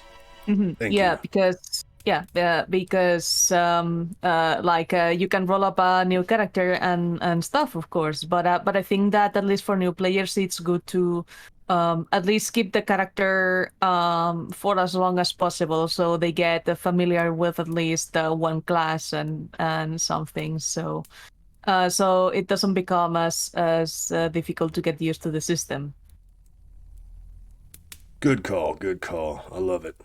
Definitely, Yeah. definitely for first level, because you still don't have a bunch of your cool abilities yet. So yeah, that's my 2 cents as a DM. Nice. Always appreciated. Thank you so much. Twixie, would you like to say any goodbyes? Bye. Thank you very much for the game. That was very good and a lot of fun. It was very strange playing a character I wasn't used to, but I think it turned out all right. But yeah, it was very fun and very enjoyable. You did a great job. Ah, thank you. We got the booze. Yes. I got the booze. Yes. Oh my god, I miss playing a goblin. Ah! You got anything, Faye? Yeah. I mean, bye everybody. I had a lot of freaking fun playing. Thank you so much. And yeah, I can't wait for tomorrow too to go over making a character. Yes, That'll be fun. We'll probably do an announcement, tweet, and all that jazz, but Faye and myself are going to attempt to stream tomorrow another NIMS Learning Corner and teaching about character creation and character level up, and maybe even some combat tutorial. We'll see. We're working it out. But and I know me and my Professor Twixie and Professor Ruby have done one before, but there's also a chance to show off different ancestries and different magic spells as well. No TBKZ, sorry. No, but everyone was rolling ones like it was going out of style. Oh, Beautiful. Christoph was one attack away from dying, actually. Well, getting Like, incapacitated. I had two. Getting incapacitated, but like I had two health points left. Yes, it was nail biting. That's why I booked out at some point. Excellent. All right, so I've got a raid target. If they're still raiding, thank you, Faye. Ian Quest is streaming currently. Oh yeah, Ian is Hero doing, Forge. is doing Hero Forge, Yes. and they are doing such an amazing job on the goblins they are making there. Yes. With so many goblins, it's really nice to see. All right, so I'm gonna get this raid started up. Excellent. So I hope everyone had a most excellent time, and like I said, Faye and I will be back tomorrow probably for some Shadow of the Demon Lord / Fantasy Ground tutorial. So until we see everyone again, don't leave me hanging. Bye. Bye.